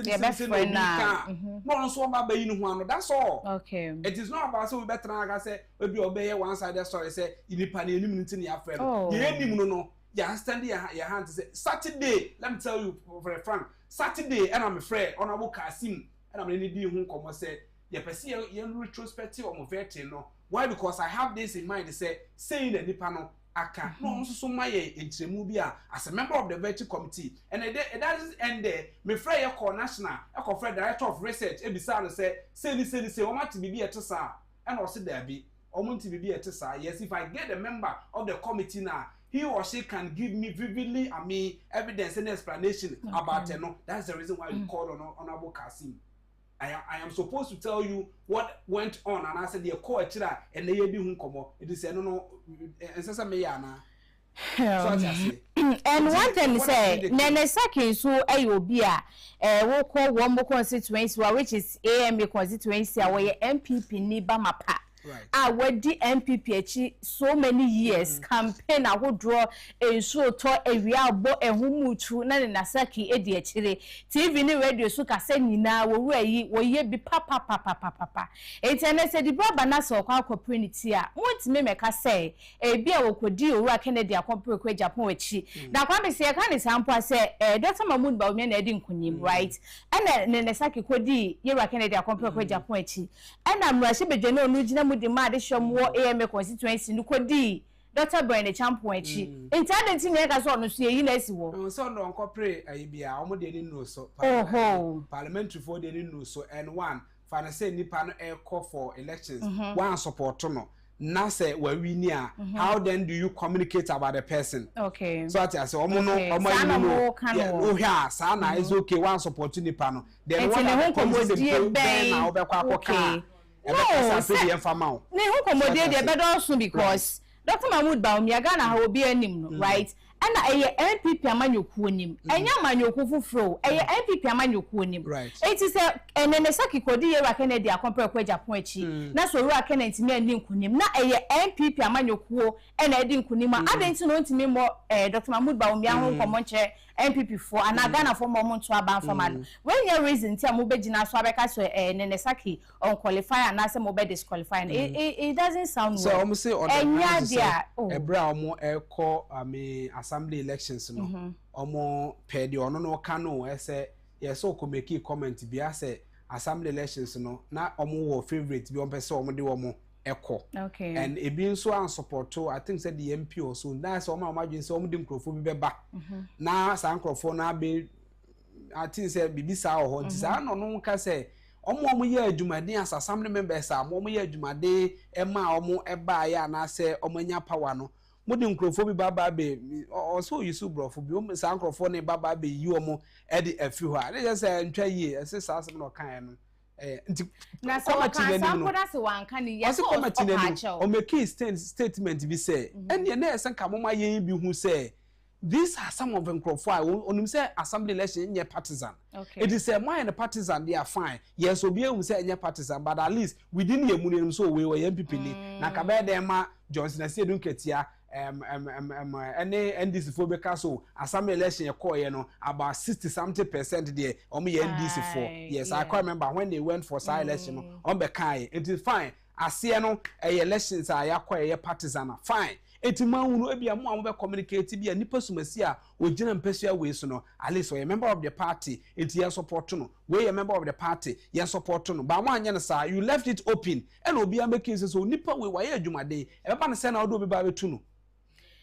kwame ne ekoso wo sisi a MPP mu no kame say ya ye bibi o enti no empanifo se ne mo kasa mo se mo penka bomu no eni wodon mo masanka bomu na mo ne MPP for kasa Ghana for kasa mo kano mo kwase ho so mo mane nye saa ewo ho ekoye se mo de mano kana muwa mu hunu mo sa chichechiche mu a ene mo techi ne bede na manyuku na yo makondo na mo timi aba be join ni bi mo so mo wani so ade hu se amansan abato 2020 January election mo pese mo di nkuni bom set sade a ene mo ma mo kasa enyu adwuma ewa ase ho right ya yemfa no bokrata no to aso no se yin na ayi flood the hun sense member 3.5 trillion no a yetwa to no so mudi na emudi ne sen emu 2 trillion ye de koto asichire enwo emo ne gari no sa akwacheche na fe ye de 15 trillion na aka no so akoyi corbett ye hwe se de ho hye ne tie wo ho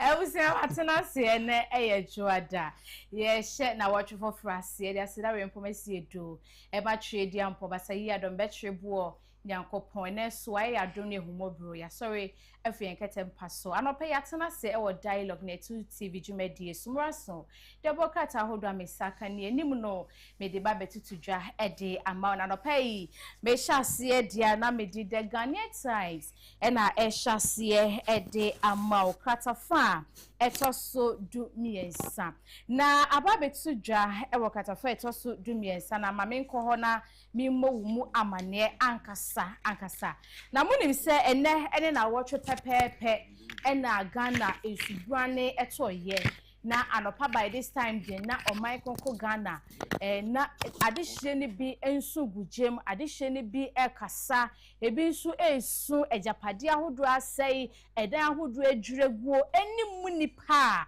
womoto anana mo nsiedo ebeto dwase nipa be 35 37 ana omu wuye adwuada by this time na ene na awotweda enti na idie adaje ni puso omai konko Ghana esenke na adwuo kra no wo mai no yetimi ye bibi na nke de kai wo mo na krata no eboya manese ensubrani ya eto yeyi wunim se ye na ye de ahye gates ahodo a yeto boiler edigum na enya no nko aso na ne fa ho bie a no so do so pama enenso ya eto yi eyi fa de hye won kapomponi mantem ha bi ene se Ghana fo bi a ye wosika kakra ene obi o house me estate developer no akogya asase yantam so asase wa failure filu be wie chi no otwa de mankofo ton adan yi asase ne feeling nya de nso bi eba be yidiafo bia mpanifo se ni nyina ye kofa bai bie ka hu bi ti na nei enso toye eyidifan kofo ne sanse enso asase ya afro asase ne ne ya feeling ni nyina na esisi dan edi esisuo na ba ko bia o ka ho enso ene se miaye bi wo ho a eho ne ye gatesa enke nsuo to a enemu na ise kro anapo se baabi wo ha hu se aha de ensuo asase pe aha se nu kwa betimi afeli baabi mpo aha de ni kwa sisi dan si ho na se ne ho nyina na sisi dan e de asi ho ni nyina ye kofa bai ka hu bi ene nei ensubrani eto na watch pepepe anopa by this na eguso eto no ekofa woye ne ede ba ebe fa Ghana fo ho na sisi na aba beto dwa ene se ye di manadmofo ena afenso assemblies ahodo se edan hodo ewo miaye a ekosisa wo ha we nipanifo hwe na wo munjuri ni nyina entungu ananu ada MC ono wa madina ha sei ye ne kasa wo kase bomu na odi tudwa se na omo hye dwumadi na se na ye demolition exercise no wo mo ehya ase no se ne baby wo ha wujuri den egwo wo ha no enya kodi free Jubilee House se aha se fo na ye ndisi fo ntumada Roma mamunjuri dan ni ngu MC ni kasa bebre me bebo mu nkomo so e de chew entisisi ade Ghana man pani Era John Dramani Mahama se won fan show bi ansa wo de ahye Ghana Armed Forces for nsa me kire asojafo asrafo ememme mamutiti bindi won mu ne edi dwumede na hye omunsa sesere ni de ontimi kan che ne sa wo mu ye MPP fo wo mu ye NDC fo enti yenya won ba bi omu dan sisi entisisi ano wo mo e na eba behwema ensu ahodo eyidi fa yen structures ahodo adan ahodo enso de ahodo esisi bia ye bi enso ta esisi enso fa ho na nei enkofo kunchire dan de esisi ho no ye ba bedwiri ni nyina e de acheagum katafa etoso dumiensa na eboye mu amane anopai medi ehun sem ne ben so eto ho edi amaw na Professor Martin Oten Abebio wo senior urban planning experts and wo de aba betu dwa se ni nyina anom ensu yiri hu asem wo ka wo se wo hwe ye yamamre ni yamanie mu a enka first no ye wo baabi ti se bepo na ka esi ho ukọ baby ti se Ebri ho mountains ho Kofodu ampatem ho de bepo ahodo tata ho pa samia ye ni nyina ye bepo a oduma komanyansa mu no owo reason ti ya wodi gi ayen na wo ye sadi ni di si ho de ma ayen na so ne ukohwe baby ti se Ebri ha se ya mountains hey bepo tele no obi age ho no wasi asase no de siso wo se demo aye sisi dan di si bepo so no demo na ensuo eyi faye wo se bepo si ho a esi ho ti se ade bi a ye hu ni se ni esi wo no na wo de se kan anasa wo de asotuma na wudwuri fa bi a wo ma ensuo kwan se ensuo betimi ayiri de afa bepo no enti akoba sa ade a eni ensuo ebeyi afa yempa wo bo bia ye bi ti se mountains they are making and Africa so ho nso no obobo miaye ni bi ewo ho a wache museni nyina ye kofa baya eno so ma ensuo eyi edifa de hyenti Ghana mpanifo mo hwe na mo fa mwani ensi we opani wa ben ewo adansie ho na afei yen ka ne sense asesem ne sa niema no ho enti odi bibi beto dwa esempanifo hwe na mutu ho anambo nsem no katafa etoso dumienu eneno so obehu ewa ha anopa yi edakratsa no anim na meko katafa etoso dunai eno so eye ensuyire hu asem a ena wo ba ochimemu a woche hene osagefo amotia ofuripeni mehe kronkron wade ensemu atudwa eche Ghana fo nyina se ensubrani a eto ye nana wotwi a Ghana ni pawuye adehye hwere japade warehouse ahodro enkofo kase enkofo niema seye na ose ye ne yakwani nipa wo mu ewu wo mu no ose ennempanifo eye kokobo edemo micro Ghana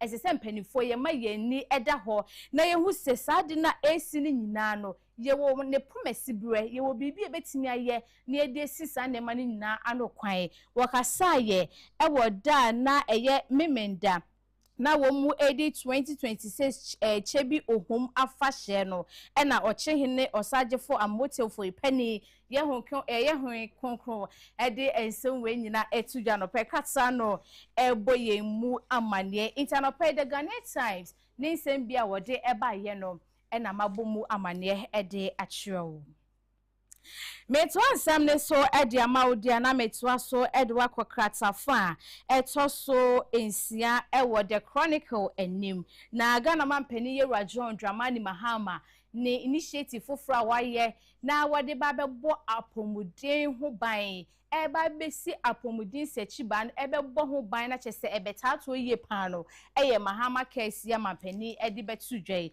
anano ada kwa sante mantem wa wo apa ho ntoma ankata no de ho nsemo aba betu enim ha sei na metwa so katafa to so ensianche hanso a eya asem ya me boss we osagefo amotia oforipani ochehe kronkron na asem a wodi tudwa ewo hum afahye afie we asede no eno sum nkomo eda enim ha sei abusa ma metwa so na mefa daily guide enso so emfa emmaw me to daily guide kata fa etoso ensia na eno na ye kwa me wasem a wo bisa se yesi cocoa board wo musika bi aba eye no kra kata fa etoso ensia boy amane se cocoa board pani kwanchefo a woda no Rwandi abe ede aba betu dwa se cocoa board ka wo mo ede wo mo no sisi ade wo mo achie bi ede ama wo ma anapo se wo mo achia ede ama wo ma ne so ho nsem no e wo krata yi anim na ne ncha se kata fa etoso ensia so eye so afọ no hwe education enwumesia nsem so en wo si da bi yo ye no ane sen ena ame kamia ye se Ghana ha se sisi ano embra tai esukufu achi ewo suku mu no sisi amra na hojo emra ne kwanya adwuma bio enei ye hwe videos ahodo eba monten so na ye hwe ye mani bi esu ni ban a wo mu dan na di a eche se Ghana ye ni dahachi enu ti enei wo mu sinyame ya adwuma na wotwe adwuma de bi bekoso ewo sunyane na wo mu de emra eba be hye suku mu kete se ne first akwada ko suku oye bone a ye hwe no wo mu sa be hye sa amra ni nyina bio na aboa ma ye ma no tete papa ye pese nya de ma wo mu no yetimi anya e de ama wo ma eno so ho nsem no eda krata yi anim a anopa mi bo mu amane afei katafa etoso ensia wo so ha sen so eye abu treka abrantie yi a ofi agnashure duro na ebeto odwa se romance can be akoso na webu nipa bi wo US abrochi memo ni nsem no ene court so echina court is the high court approve say the extradition no sisi ano wo mo start process na ene so ho nsem no ewo enim ha sei afi aba beto odwa ewo katafa etoso miensa se mumu vendor bi yekuno ewo lahyibi ene so ho nsem no ewo krata yi enima no pai bedi mu nsem no atudwa ede amawo mede me krata no ebe wieye na daily graphic ena mede krata no ebeba ewieye ewo mu krata fa etoso miensa eye gold board cocoa board wo mo asem no anopai edenim ha sei a soafo no na hwe sika sem so nimfo ni eda ha sei na chese wo musika na ena fie ko akuafo mate de mwedi komache ejumero wo ache moda so wedi papa ache mwedi komache nti musika ho senkaye no sisi aye release ede amamo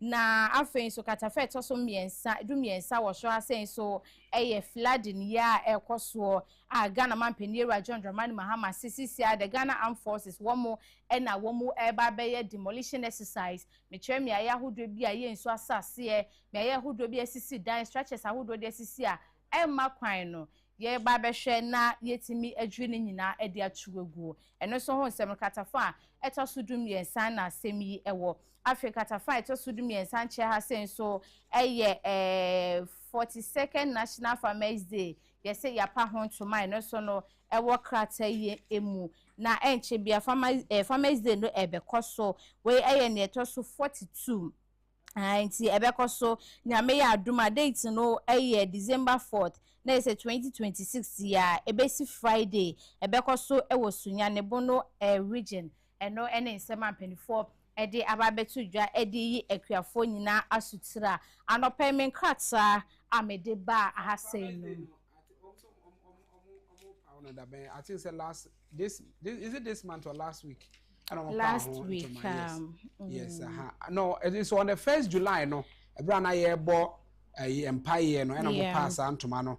I'm here. Ni bisa say omo call on other supporters or any for stakeholders being a can say individual ankra no omo ahon emwa na ye extend yen agriculture na ka hu bisa say ya no man no making kan san kratem sense o man no entidien pa na ye okay ye wo other agro input sectors ni bo ho a omo ebo adusi ebe ye bibia etesa omo do misika ba efiti na ntia ahia started National Best Farmer Day na celebration a ye observe ye wo man mu no anytime bia na man for the support eba me the support okay why as a bind ne de ebeba se emfa support bi sa say e de pa no man na ye mechanism be no ban aman de agu kwan so Dr. Erikopoku kasa ye se Honorable Erikopoku kasa ye ho empanufo be kasa ho no da ben na ya timi aye National Farmers Day a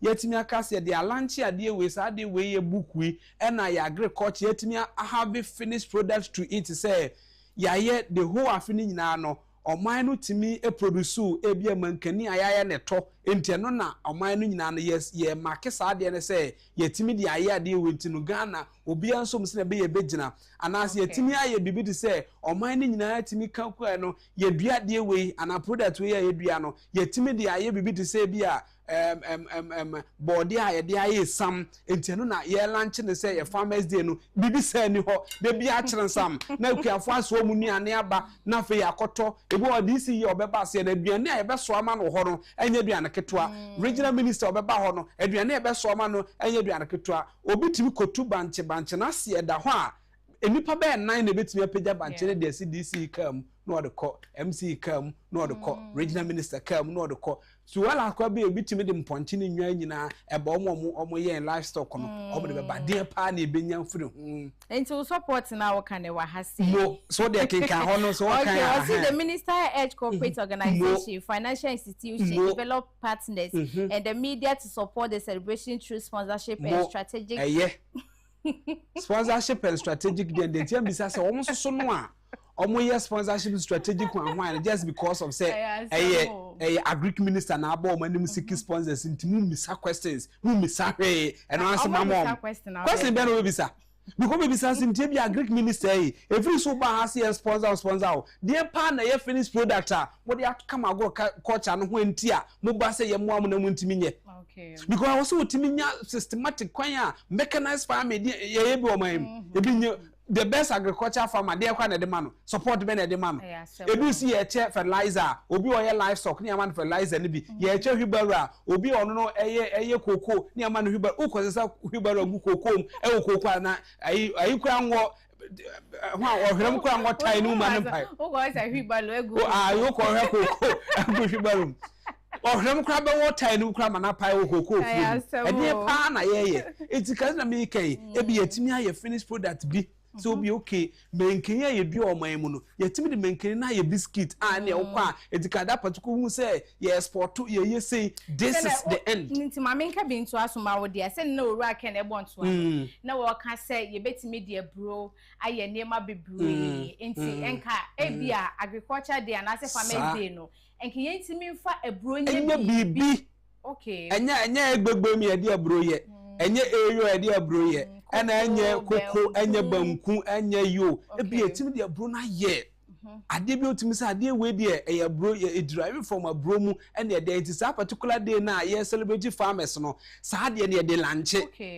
okay na fe yetimi de because we ha no ma ye agric fair o se den dey na omo de enuane e fa we hu nyina besiso emu de he na ye national day a after hono ebe hunu biem obi yen kwa ye hunu sada no ya pamotuma no apromote ni more naka be a best farmer ko no ye yo says why no I can't remember said there was this man be so wo western region ho ba bi o said watimi aye bibia de hata koko na no kwan of us is so you see so low so you see the basic ne yes ye hunu ba bi asa de ko it is within the agric sector and the nipanetimi yes a basic ne say nipa no say best farmer at say 2024 best farmer and why sa de no e basic ne anya de ayetimi aye ho hwe honorable ken ka che say betimi de banche aye etano enti bi sa say free see ye bedi entro corporate wan fasika bro sika o say best so akọ e bia nipa smasi o ma sponsor agrek wan ni sika no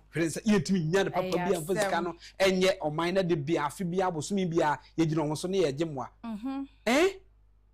yantimi mekinka asade nyina bisam sintidien pa na ebetimi aye asoma na de o man a ye kogiska bedi na nsu yiri yen de ne betimi aye he sika omo twa to so omo de kwakọ ma omo ho akan na ne asam ne wo mni say omo ho aka no mpo ne edi sika ne koma omo die what I say because me share ma me bi video I don't know say mo social media ne de mbe hu na ma me bi video e trend o say maami o si maami I think say Nigeria ni bi alata ni bi oti ha o si the rain ask ne dan ne say I think it's a video no mo because me kai maami ne say no kai ye no wo ho mo amohwe no pe mo hu sa video social media ne dem be hu maami ne ka si say wo mo Japan e kan say ne mo be che ye no o mo san kan bi o mo so mo na mo ye victims a enso no e ha wo mo enti ebisa say sika na aban say yemfa ma wo ma mo ho ka adwa mu ne ye na awotweda na anu ada kwame wo man we de nsem wo mu hwe anopa we wo ho me ba no na me pese me ka ho asem because na awotwe atwam ane sa yeti wo man we mu yen kai Ghana fo ya yemfo owu nsire obi sebe ena nipa nwotwe wo me ye Ghana de hye ewemu hye de mo be hwe ho na ye timi di wo mo na awotweda ye di de si ho kai wo mo ye yo ma yie e wo mai nipa nwotwe yo enne ne na awotwe pepepe ena nipa 35 maami ba akwa wo kan woni ba mienu ne ma mienu o wo ma wukwa wo bi se hu asabi wodi wo mai mu esese wo hwe sa ha eni kwan se sidan si ha aha se eni kwan se mai so fa ha wo ma kwan ma nkofo toto nsase si so da edan si wo ma nkofo mewu ye no yen kai enane na woche wo mai ye na etuntum de kai wo man kenye hwe na de chi ye kobo mpa ye ntia ye o mai bi ye tinamurade anka wo dan ya wo se kwan ne tene mi sabi anka me bete kan Ghana ni e kan Ghana fo a me ye Ghana ni bie right ya yem fancy national cake ni e cha mo nche na obi ansan so ne de so na ne mebi wo hai cake ne be ba no na akanteti abore ne da so ai ni 35 ma yem fancy na fe na nsuo nti wo mu nyina wuye e ko fomma fojo aye krado e wa ha ye hwe se obeba na fe ne di enkubi to se ye se bibiam ne yem fase da ma awrade enti bra enso yiri yen ma ejaba na bi ma efim na ade che ye kokobọ mpa ye kodere ase ekokoje sa de yasem ne kotu na anim se bibia mu se de Job ebra na Job ekwa ho hiahia mu no odane na ni kire awrade bo awrade mpa ye nti sa na ye so oman no ye kwa ho hiahia mu ye bo mpa ye nipa nwotwe ne de oman ne yankwa ho hiahia mu ye ntimi enhunu na nema nkosi nse abusi ama ye na ne ye homra ye hasanto na wote ne nka wo na bokatam boso no emu no ye beda ne ye ho aba ye ba na afi ye intellectual discussion ato so ha next 2 television the dialogue show so in yemedi the Kwame Abu Akuda Nkwamo abecha from Commodore your host with the most and your moderator yabasisia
Right, so I brought to say the intellectual discussion at also war Netu television Shadrach for your higher baby and commercial match.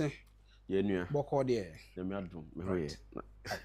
hoye. Yes, you're here. You come be a best me no na ye di baako fa and then na watch pepe and so eto man no e man so yiri ya sika o man na twa to ho se wo de masa ankrofo no ye hwe how a sika no disbursement e be call asat na watch da e den na wa hu se nko man no yetimi ya putu up e wo ho a e betimi ama ye hu sa anamonto no bi e wo ho. And the second aspect wo mususu ye part no a wo mu as MPP na omo restructure na ene vetting ahodo ekoso all the region and constituencies ahodo ni nyina no wo ye sa vetting no ye di nkomo bia no pay and ever say monkafra say mo director of communication wo AMA constituency on the verge of say be kwakoto aba nipa no atoa nananom ewo nsie do no nam so ama nipa on ne contest no you disqualify no on basis say a brand no mokoye 2023 assembly elections no oka bibia de oka enti no ase emma omo enye mi hu aso se me ni kasa no peche se ya mano akwanya mane paache so de way that is what they na ope anase de na oka enti se bibi sa asia yenye we emfa emma no na amampa mo ma na akwanya ma opaache wo ho emma ye clear no according to Onontina, that's so I'm just trying to say Menya Shai Buzuka or no a member of the committee. A guy in HSC a clear no say one koye. But after the death of Omo director no, and you're sending the message you say you're disqualified. No. And some be to say, you know, as a member of the party, who say Mini amidase no pay. Ibefa kwenye wesa no pay. Ewechia ahwefo ne atifo ahwe na 2. Na machia atebumahine Dr. Ohimpoye Bossiama. Next month August meko bunu program amoye no the Bronga Half region no. Okay. This coming August no location wa atebubu abono for wa kwantu muni ade nyina no. They will be going to atebubu for the bono meko bunu program no. Amoye program aye say the impuntu ne development akase ebeko the bono region. Right. Now the people within the enclave, identify themselves as Bunu people to promote their traditions and their cultures. I think we need to be welcome to India. The best, let's say, next month, Meko Bunu program, no baby will be an Odumbako Boa. Mechia Nana Kwamahine, and pay. No machairman and Nana Posati Kakabo, no machia Minia, Nana Kwame JT. Yeah, party in internal elections in the American so far so good. That is what I would say. Pinche kakra wom. A man for we bro support. There are some of them you are seeing it on the various social media platforms. They are on my register on my displeasure regards to kwanya yeah first so register bimona yedi biura album ne all those kind of arrangements are part in here. Some of us, maybe we have seen that over the past 8 years of MPP government, Eba Abaimuno. Abaini born homodipa as a government for Ghana, over initiatives, the programs, and in more yeah. Notable of them, promises are proud to 2016 elections. Even now, the akufo-addo president, former president, even before 2016, in the campaign message you're holding, he was very specific on everything that he promised to do. Right. The first year, 2017, he started implementation of the policies. They make, and I'm trying to make a point, say, right. A buy per se or they impuntu ne they don't wait for program, they don't wait for committees, they don't wait for the SBNDC for year. Action plan now they are to before so we dear kunya. Oh by I know I said I implemented those programs regardless of their party a lot of people should be concerned say initiatives that MPP carry out in the last 8 years regardless of the government minuses any man they will an 8 years of MPP government sabio what it to the year who ne say ye ba abanya ba kunya so oko 2 years the major programs on Timi Krampo initiative any of the major programs then you would give a lot of credit to another than akufo-addo say obedi adia the first year no a major program like free SHS or shall say implementations or call one district, one factory, one village, one dam, all those major programs. For your mammy, and nim komoya, one casan would be no emra for partners to say, or ye, mammy, kwa masona mini shai buzuka, among komoya, member of one of the constituencies, no, a vetting committee, no, near her said your committee, no, a jumedia, or muide doons and the don't say, committee, no, and no wonswa. Oba as a member yebe vete ono de so ye zuka no peme mo ache e ba chon pombo ko de right say on team in country production team we say o ahoma no so ana yentimi nim kom na fe wo ma ye breakdowns bi committee no guidelines ahodo a ye de ma omo a emno betimi ama obi anya hotoso e wo committee ni dwuma omo AD emo nti fojo na wano bu nsem so na waka nti de meka na say wa wo do MPP bia no a sabi wani da ho a wo follow niema ye wo amamu mu no right o major concern be say e ba ne say na major initiative policies are initiative a direct effect on the people of this nation so over 8 years I'm not saying everything was 100% no right. Maybe I may as I said the entire MPP government with 8 years now maybe I may 65 to 70%. Okay. Because at some point bonds need all those issues nearby it also went back to affect the people. That's right. But I heard the impact our government creating on the lives of people. Yeah, this STEM education is about yeah, they a friend is say face just about one factory, one village, one dam. Yeah, the initiatives are attaching the people of this nation directly, you know. But besides say, why did we go for elections from 2016, right. 2020, 2024? Now we keep dipping. Right. The mistake the party could not recognize, and I realized it in the 8 years, is that they forgot that it was the party that brought the government to power. Remember, my member on the Yenisa Common Shaibu Zuka, a member of the committee, no, I part of the Eastern Regional Committee, I want to say, no, a member also. I'm named Zuka, no pay me watching. Remember, John Pombo Cordier. Right, yes, you are papa. More committee, no, I'm what say, no. Constituencies ben and more here so and as a more vetted members of the party more. Okay, that's another. I'm just come out my for my for. Right. Okay. Senator Cabo Medino, shall we go to the regional executive member, the regional deputy national coordinator. And I'm a partnership research and the election from Somalia started. And then there's committees. I'm the regional sector, as you said, the regional partnership. Every country is having committees that measure elections. And listen about one thing. Now, Obiahu, as a regional rep. Right. And temporarily by name media the Abuaponos. Very well. For that committee now in my every electoral review what guideline is a anti committee I'm election so police election no less than 10. Okay. And no more than 10 so and division so we have worked on so now more 19 police stations. 99 polling stations. Sorry. That's the original committee in your Metinano. And you say you were over 5 or 6 committees like that. And so you have to share MIA vetting through all the blocks and not the electoral areas in I was part of all the committees. Because I'm a head of committees. It's my Juma dear Memory and say, make a walk on the election. And so far, I have police station election.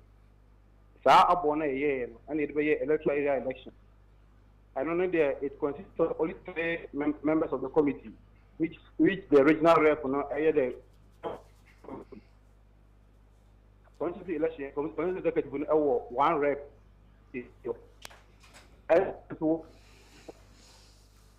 3 members of committees at that election electoral year. Right. I want to know if my vetting in and after I know vetting, I'm not qualified for the vetting. Now, police station abone you know, I is a current executive I select on after I elect to abeto amon so aba electoral area for the person so aba and so police is near 5. Oh, hello, what do you mean? Me ton kapa azuka. Police is near 5. Our electoral area and the police station executive is there 7. Electoral area I'm police station be 5, we do 2, we do 3. Constitute the electoral area based data now. Right. And so far, I am to and I told somebody we are winning our basis over today. All the real so far, dear. Yeah, I have a constant election. All I have to do is here and preparing. I have a betting. I will. Yamia, meaning there by yes, I election 1% beyond. Right.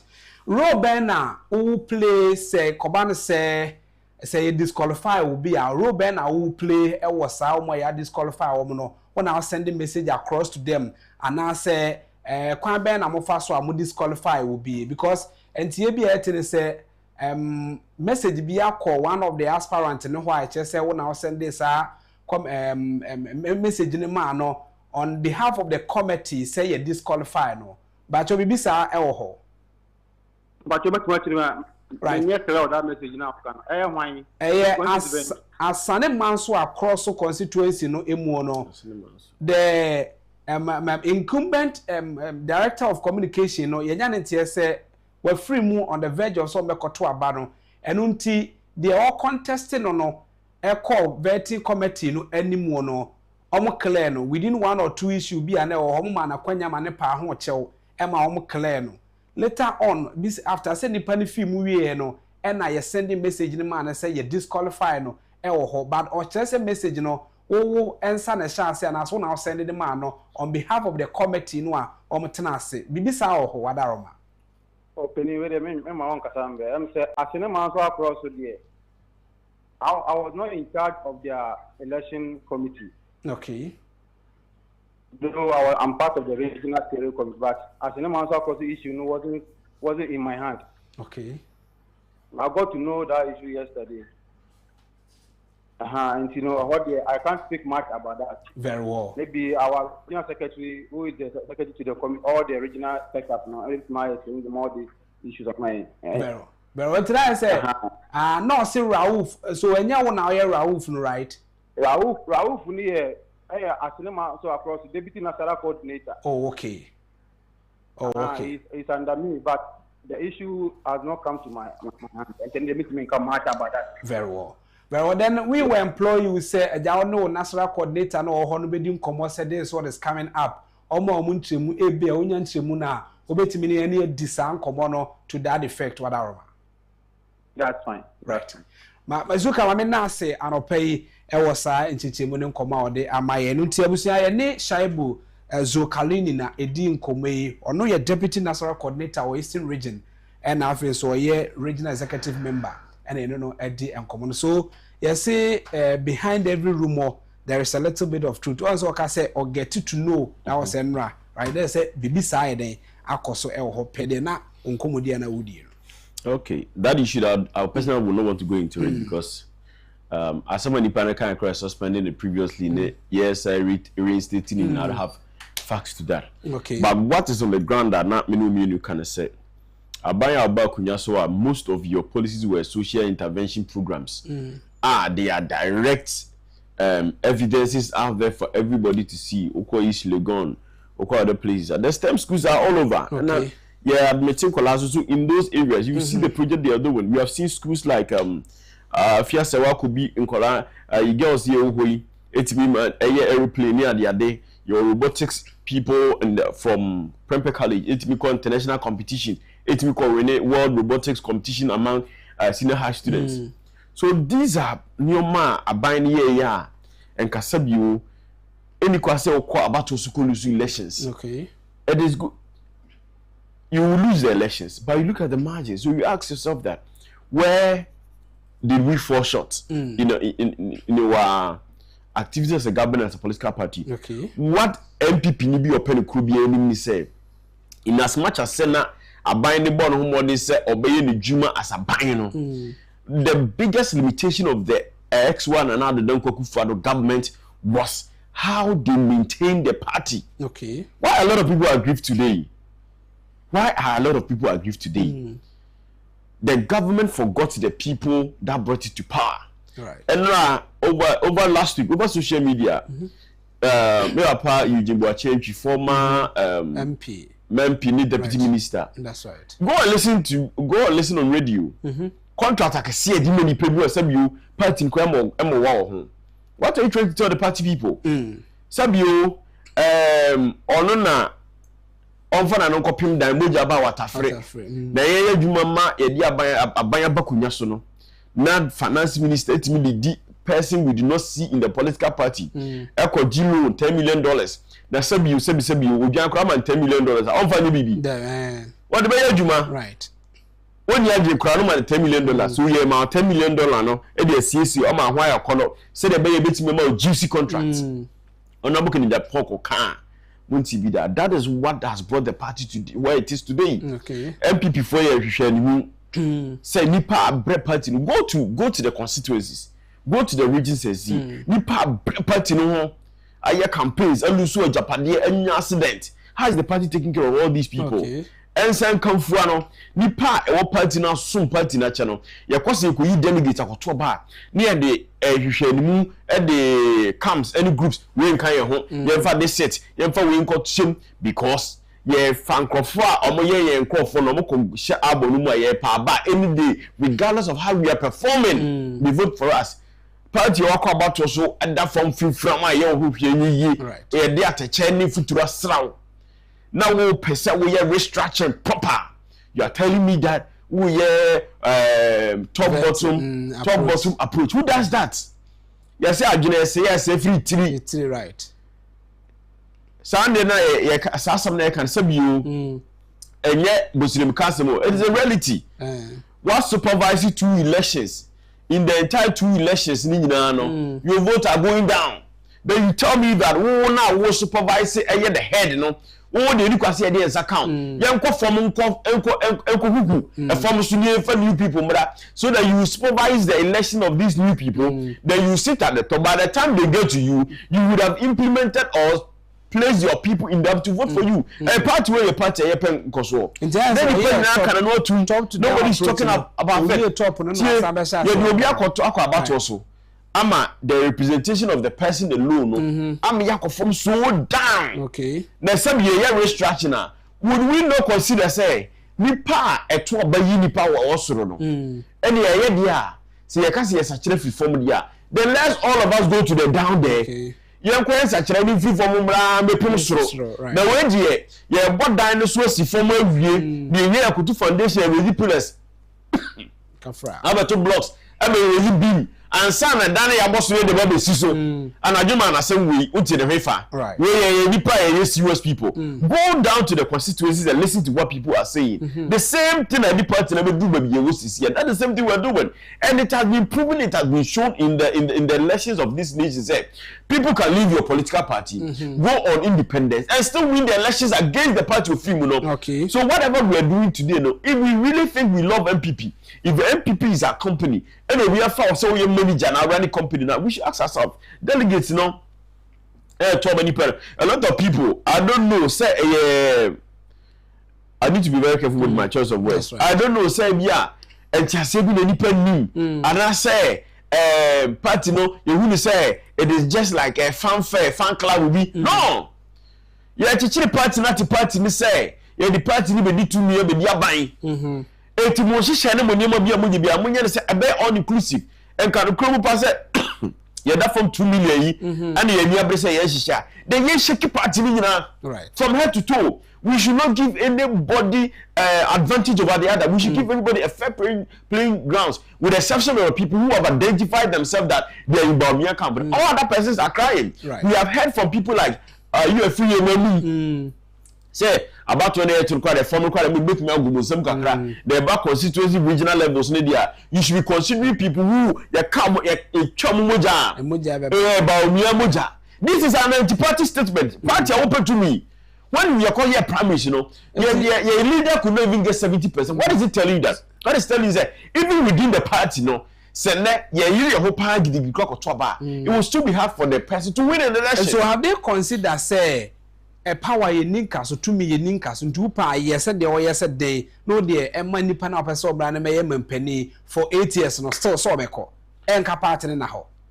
That is mistaker. Sometimes they say at you am I referee okay and a two a be well mupa na bro oh yeah de kura ya correct you kura me say ya mistreating the people of political party anymore. Okay, they have left the party, contested election on their own, and it's still won. Right. And for mobile, we are pleading with them that we want them in the political party. And we are a pa say yet to me say in the for political party but what we are doing, we don't be doing that. Right. Because all my head is that you are looking for a group of people to form a faction to back it. And as you if I were Dr. Bamia or very close to him, I would tell him and say he should he should get out of anything that has to do with the selection of people to form album, to form delegates. Because they are out about you, what is your problem? Okay. A lot of people should feel that they are included. Watching out by presiding over them, it will not be the same people who they cannot correct you, who are seen to be like your main people. That is wrong. By the time we are done with this primary, you realize that a lot of people will sit back. Some young delegates conference and they friends said primaries near the my delegate ko jisi kam wiem ka kire me say me ko gina bonte ko kikam na me come as be sende MPP for that nsem a nipa bi a amre party no anka sama party no adododie ne contract ahodo mu di wo party ni mu na me pepe ma from henceforth here ko eri no oba ka say they want to comment on your loyalty to the political party. Mumi samo say nipa mo to abamom are they really loyal to the political party? I say be almost say one of criticisms ahodo say me asema yekai onipa ni position no a eye de na wa wo no obe criticize nto mo fa na say sa na sanity pen kra sabiu uku kra no bitufu kra wunti o. Okay.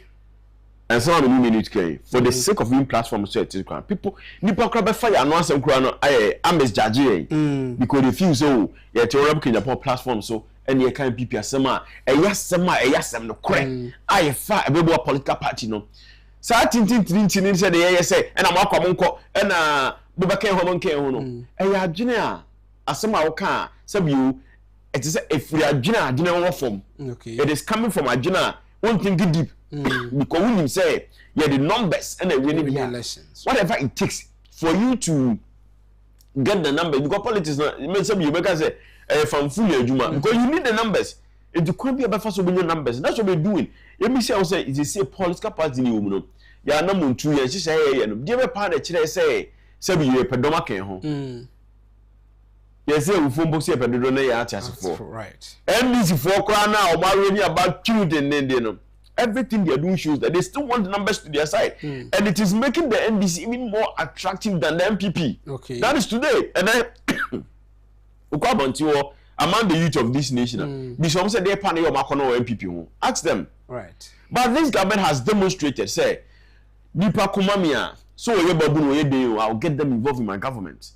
Young Kofobi or Tini Baby, Ombre Party, no, near Yabashan Kutupa. You be ma contract the airport be ma the salt mine be ma the big sea defense contract be ma then you pay a party no no no come catch say mo share party man abre party no no ni dibi. Okay, mo anya dey we no collection su be lusu a na be blame me kwa me tie na so one akwa ko mi no nipa adru abdodo de time mo no didi me ye jimoni no mo kwa ya adwuma abra mo fo mo kwa say adwuma no. Okay, enti no but your party no see here no.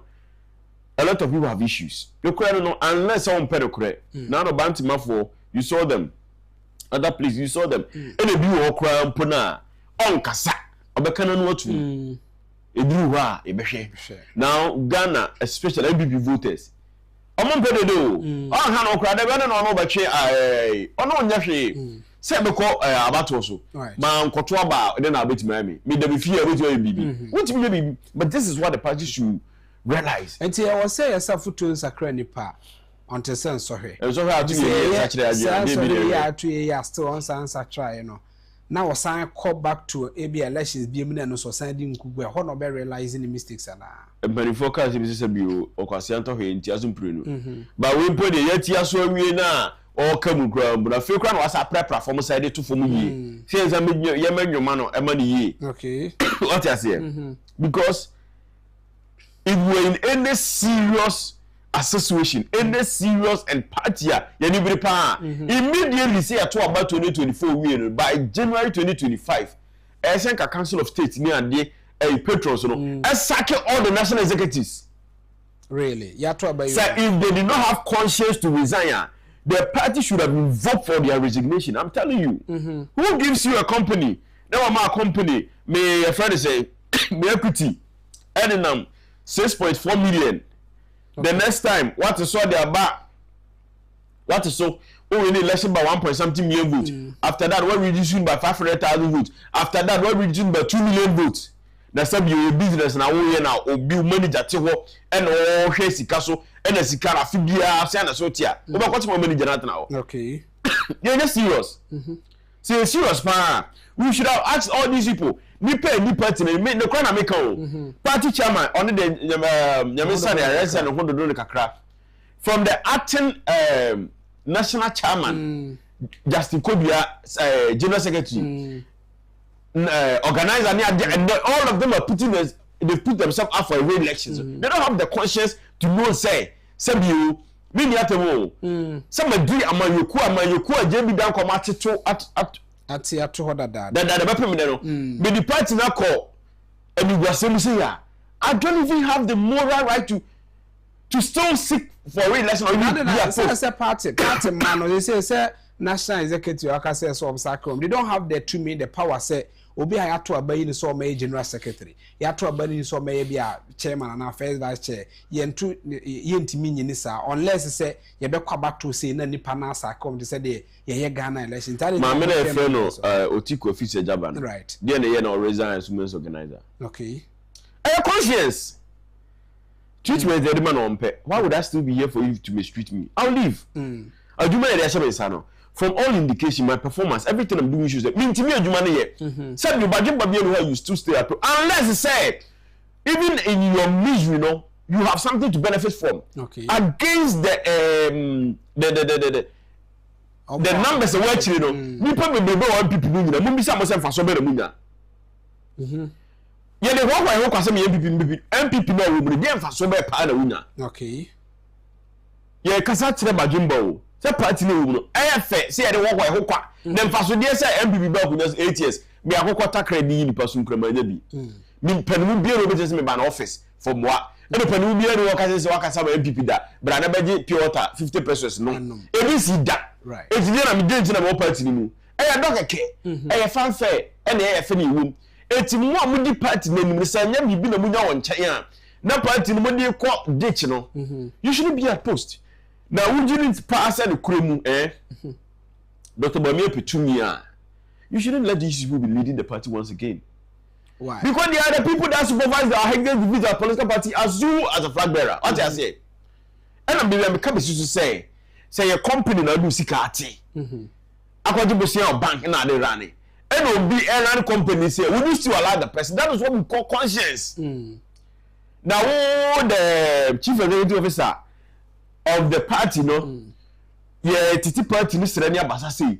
Now you still want to watch on and look on the party in Vancouver. You don't love the party. Okay. So answer me a car. People will not get it.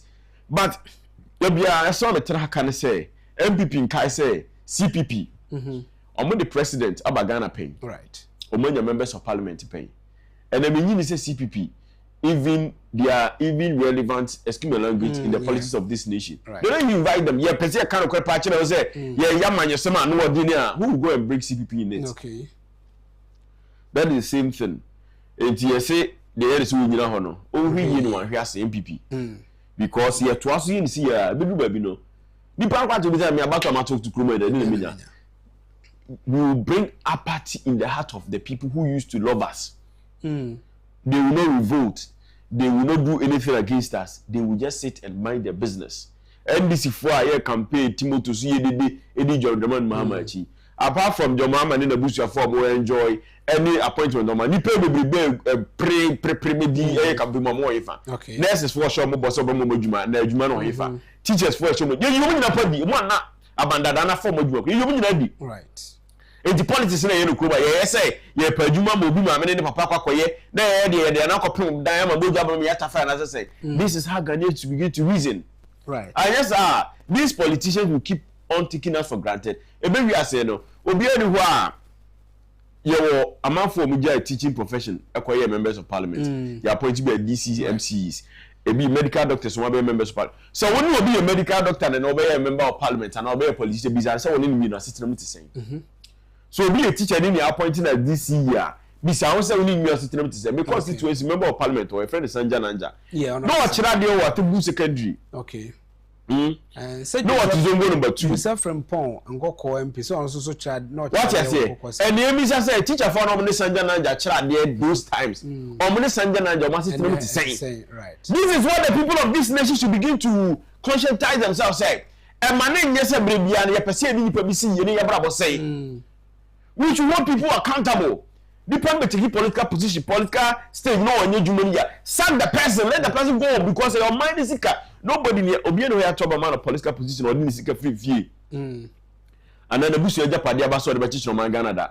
A Mangana is on the building up. Right. It's your trouble by Nipa, young twinning by any Nipa. Our mind Chichiana Casadoma Kumasu, they have evidence they have proved to show to you. And they have demonstrated. Right. And just say don't be able to end up friend and they don't sure said the way and the party no no amendment to mkoye ye wo party no emubra mkole gono de no hye na na omugu so omoye said the party na anti sanction le gona mi ni nyina ho okotwire book beto ho na afre nipa bi abeye 10,000 6,000 e be gufu ababi blah blah blah blah mo preso yay right and number 2 hey mo preso yay wait one some book na me bisa won say policies never do say the system wo it is a policy that agreed in the bedroom what you say lego de course wo yi one delegate yin na ko hobi mo mi say obi say na ma na ekoye wo no was it really say it was how many no ma ye di ba amendment for entinye omo eba ni bebre na noise ade wo lego okwa e bi na ekoso kan sami e nyina age so sa we were told so omo de call constituencies bi akwochire mu tie delegate ni say ni pese ya to aba akoyi flag bearer flag bearer ekoto ba yi no even in the first time 2023 kwana we are 70%. Okay, that alone should inform you ade na won bi ensem say party no kura pa say me pe numbers a fa criteria to ho ye tua news obi e delegate on bi be 10 years o tua news 1 Ghana cedi da say ni pa no ya na asaso e delegate mo fa criteria to say amayoku e pese you raise 100 million Ghana cedis in 1 year ye pese ye membership a tua news consistently ye nya 100,000 members ye nya 500,000 1 million members 1 million members your MPP or 1 million membership and for say na dey koye registration right omo ye bold omo make can say the nipa 6 million here had ye nipa 4 million people did not show that kind of interest and the kwani e can party ni mu okay say our party in the nipa 4 million now come out and tell us oh you nipa 4 million there every month be and we actually 5 Ghana cedis we be 20 million okay 20 million by 12 240 million and the MPP a serious party ni e say yeah. And I say raise 240 million Ghana cedis. We only need how many people? Just you hear the talk krabi. I bury your mess adie no. Party reduce near the phobia. What you say? Now why and some nipa tua this 1 year automatically it qualifies you to be a delegate. That is when we have seen the real restructuring happening within the party. Before I say about call Friday no emon last question on this let's see if I said they okay party steering committee mpanifo bi edo masisi party na no ehu na omutie radio bi o haya bebo na mane ba otie radio no hu de we anema bi e kasa obaka sesa nkrofo no so ehwehan eboa de ekoso na what we say Oman we no. Yempe no kro. Okay. Nipa bebre do sha man yosem no. Titiru na ye say. Titiru. Say one when you juma bi amponye. And or identifying him with one political party.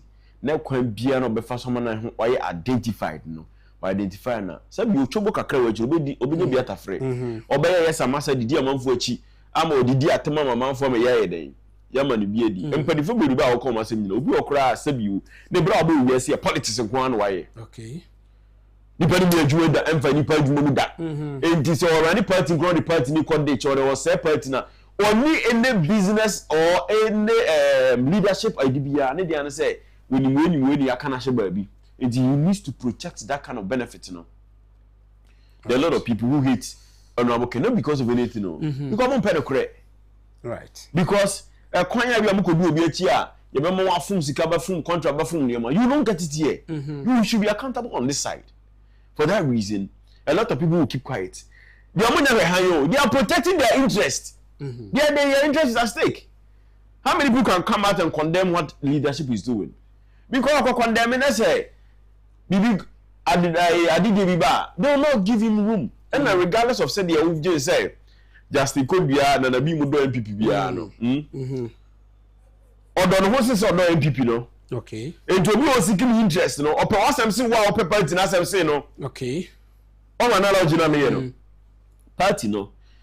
Obi any or a party executive or the party in this current essay on one that. Right. So among the party most of all of them should have resigned. All of them. The band is saying the Ashanti region show us. The show us and NDC will only 3 seats. One who be seat, you know, close to 12 years as a party chairman.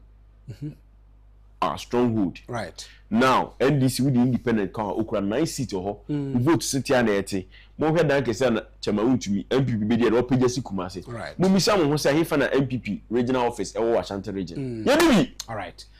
All right. Shadrach, na ye hamfa ensi na ye wo akwanya se bedi nkoma akrafa flooding no ehu.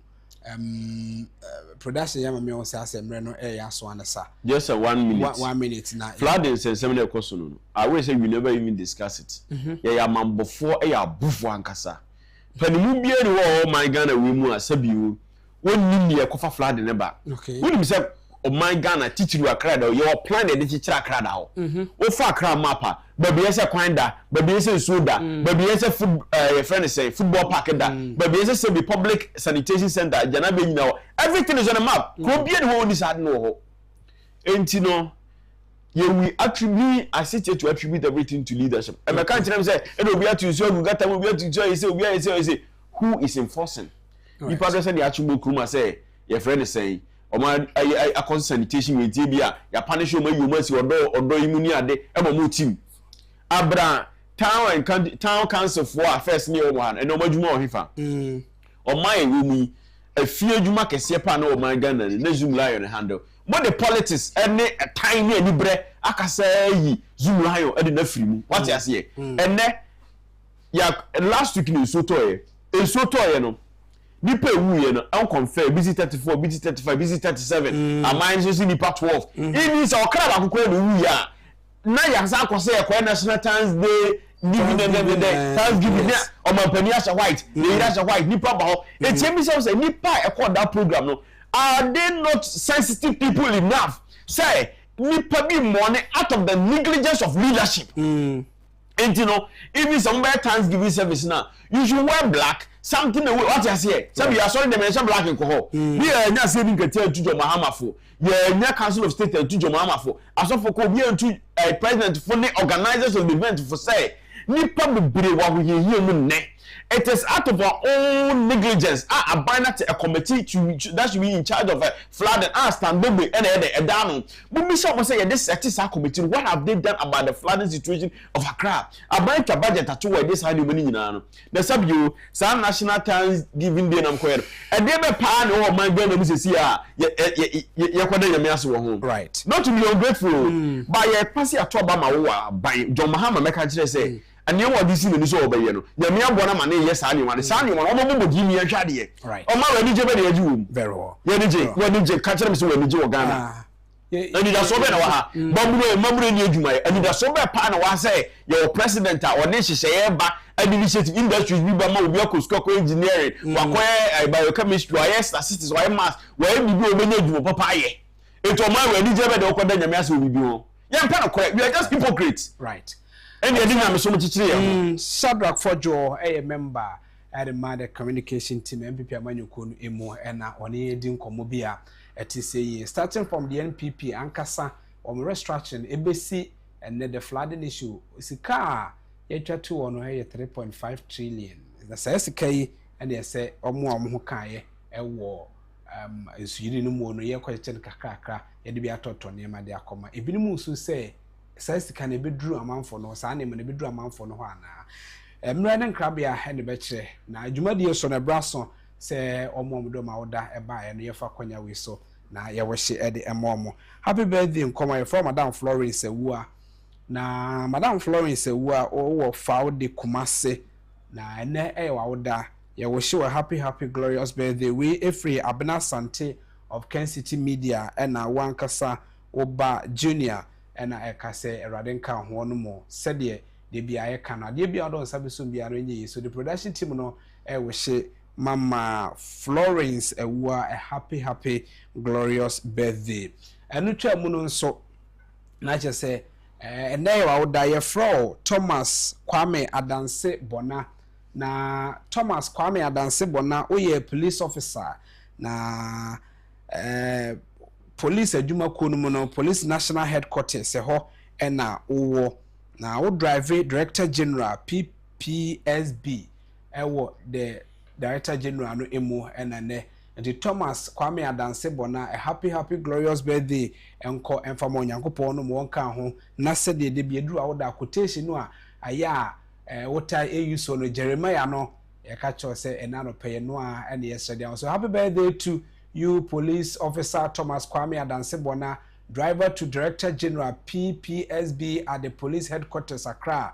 God richly bless you, your future in Jesus' name. Amen. Amen. The verse for my birthday is Jeremiah, and so Jeremiah no and yekinkai at the amount. He happens to be our brother, and for that matter, as that and Koba himself Friday. Everything in church and I say, yeah, be kakra be the amount way, Malek num, and Prince num, Abruano, and Hakranina, Ebon Piper, and the Ama Thomas, Adansebona fame, by the corners so production, and why na intimi in your Frau Victalina Abna Bosuo Badu, aka Nkunim Mame, and there I would production team no efa kwanya we so na wa we show a happy glorious birthday yankopon ka ho no mo na we no efri ya santo a eho eno de aba so say happy birthday to Victorina Abna Bosuo Badu aka Nkoni Mame. May God fill this new year of yours with peace, strength and breakthrough. May your heart stays joyful and your hands never lack. From Achima Crosso, Apontianso, and birthday free Yasantua and a day Abba. So happy birthday and come on. And then last but not the least, no Efi Serum Ehone Serum Udu Auda na production team no we show happy birthday na we know Sabatel the N1 na ha Sabatel and we show Serum a happy glorious birthday. Na the watch to who and you say happy birthday and come out. Production team nina so can who be say happy birthday to Serum. May grace and mercy be your portion every day. More life, more wins. God bless you and keep you.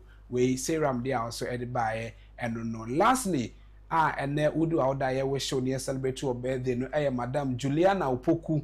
Na Madam Juliana Opoku and I out there production team na fa kwanya we so say ade bia odo nsa so mu no nyinhira emfa emma na nyankopon no mo onka ho mpaebo a wo bia ne yenso yenso nyankopon ma say sa mpaebo no so entimi enye yie na de da ho a oka a kire wo nyina no ene say o say a happy glorious birthday and a happy 86th birthday to Madam Juliana Opoku of PCG Victoria Congregation frafraha. May you be blessed. From Mrs. Esther Oku Afari. Edi a also edi by production team no we show eno no nti yemfa sa kwanya yesina fe hu so one for the man na so celebrate birthday a yen we show well yemfa se dan be emfa ma Shadrack Forjo so buy e discussion brain no emusan so na Elikem any focus you ma from edi he was ahene na from the Justice Afo na from the afi Robert Fain eja no so na from the brakwesi ne nsen so ka ho ebo achidom producer no ya mo omo nyina abo aye me de dwumadi na dum pempenso a etise ya me din ede kwame abo akuda nkwamo a wecha frame e komodo your host with the most and your moderator ye do wasi nyankopon ya no mo chena e besen share with the dialogue show so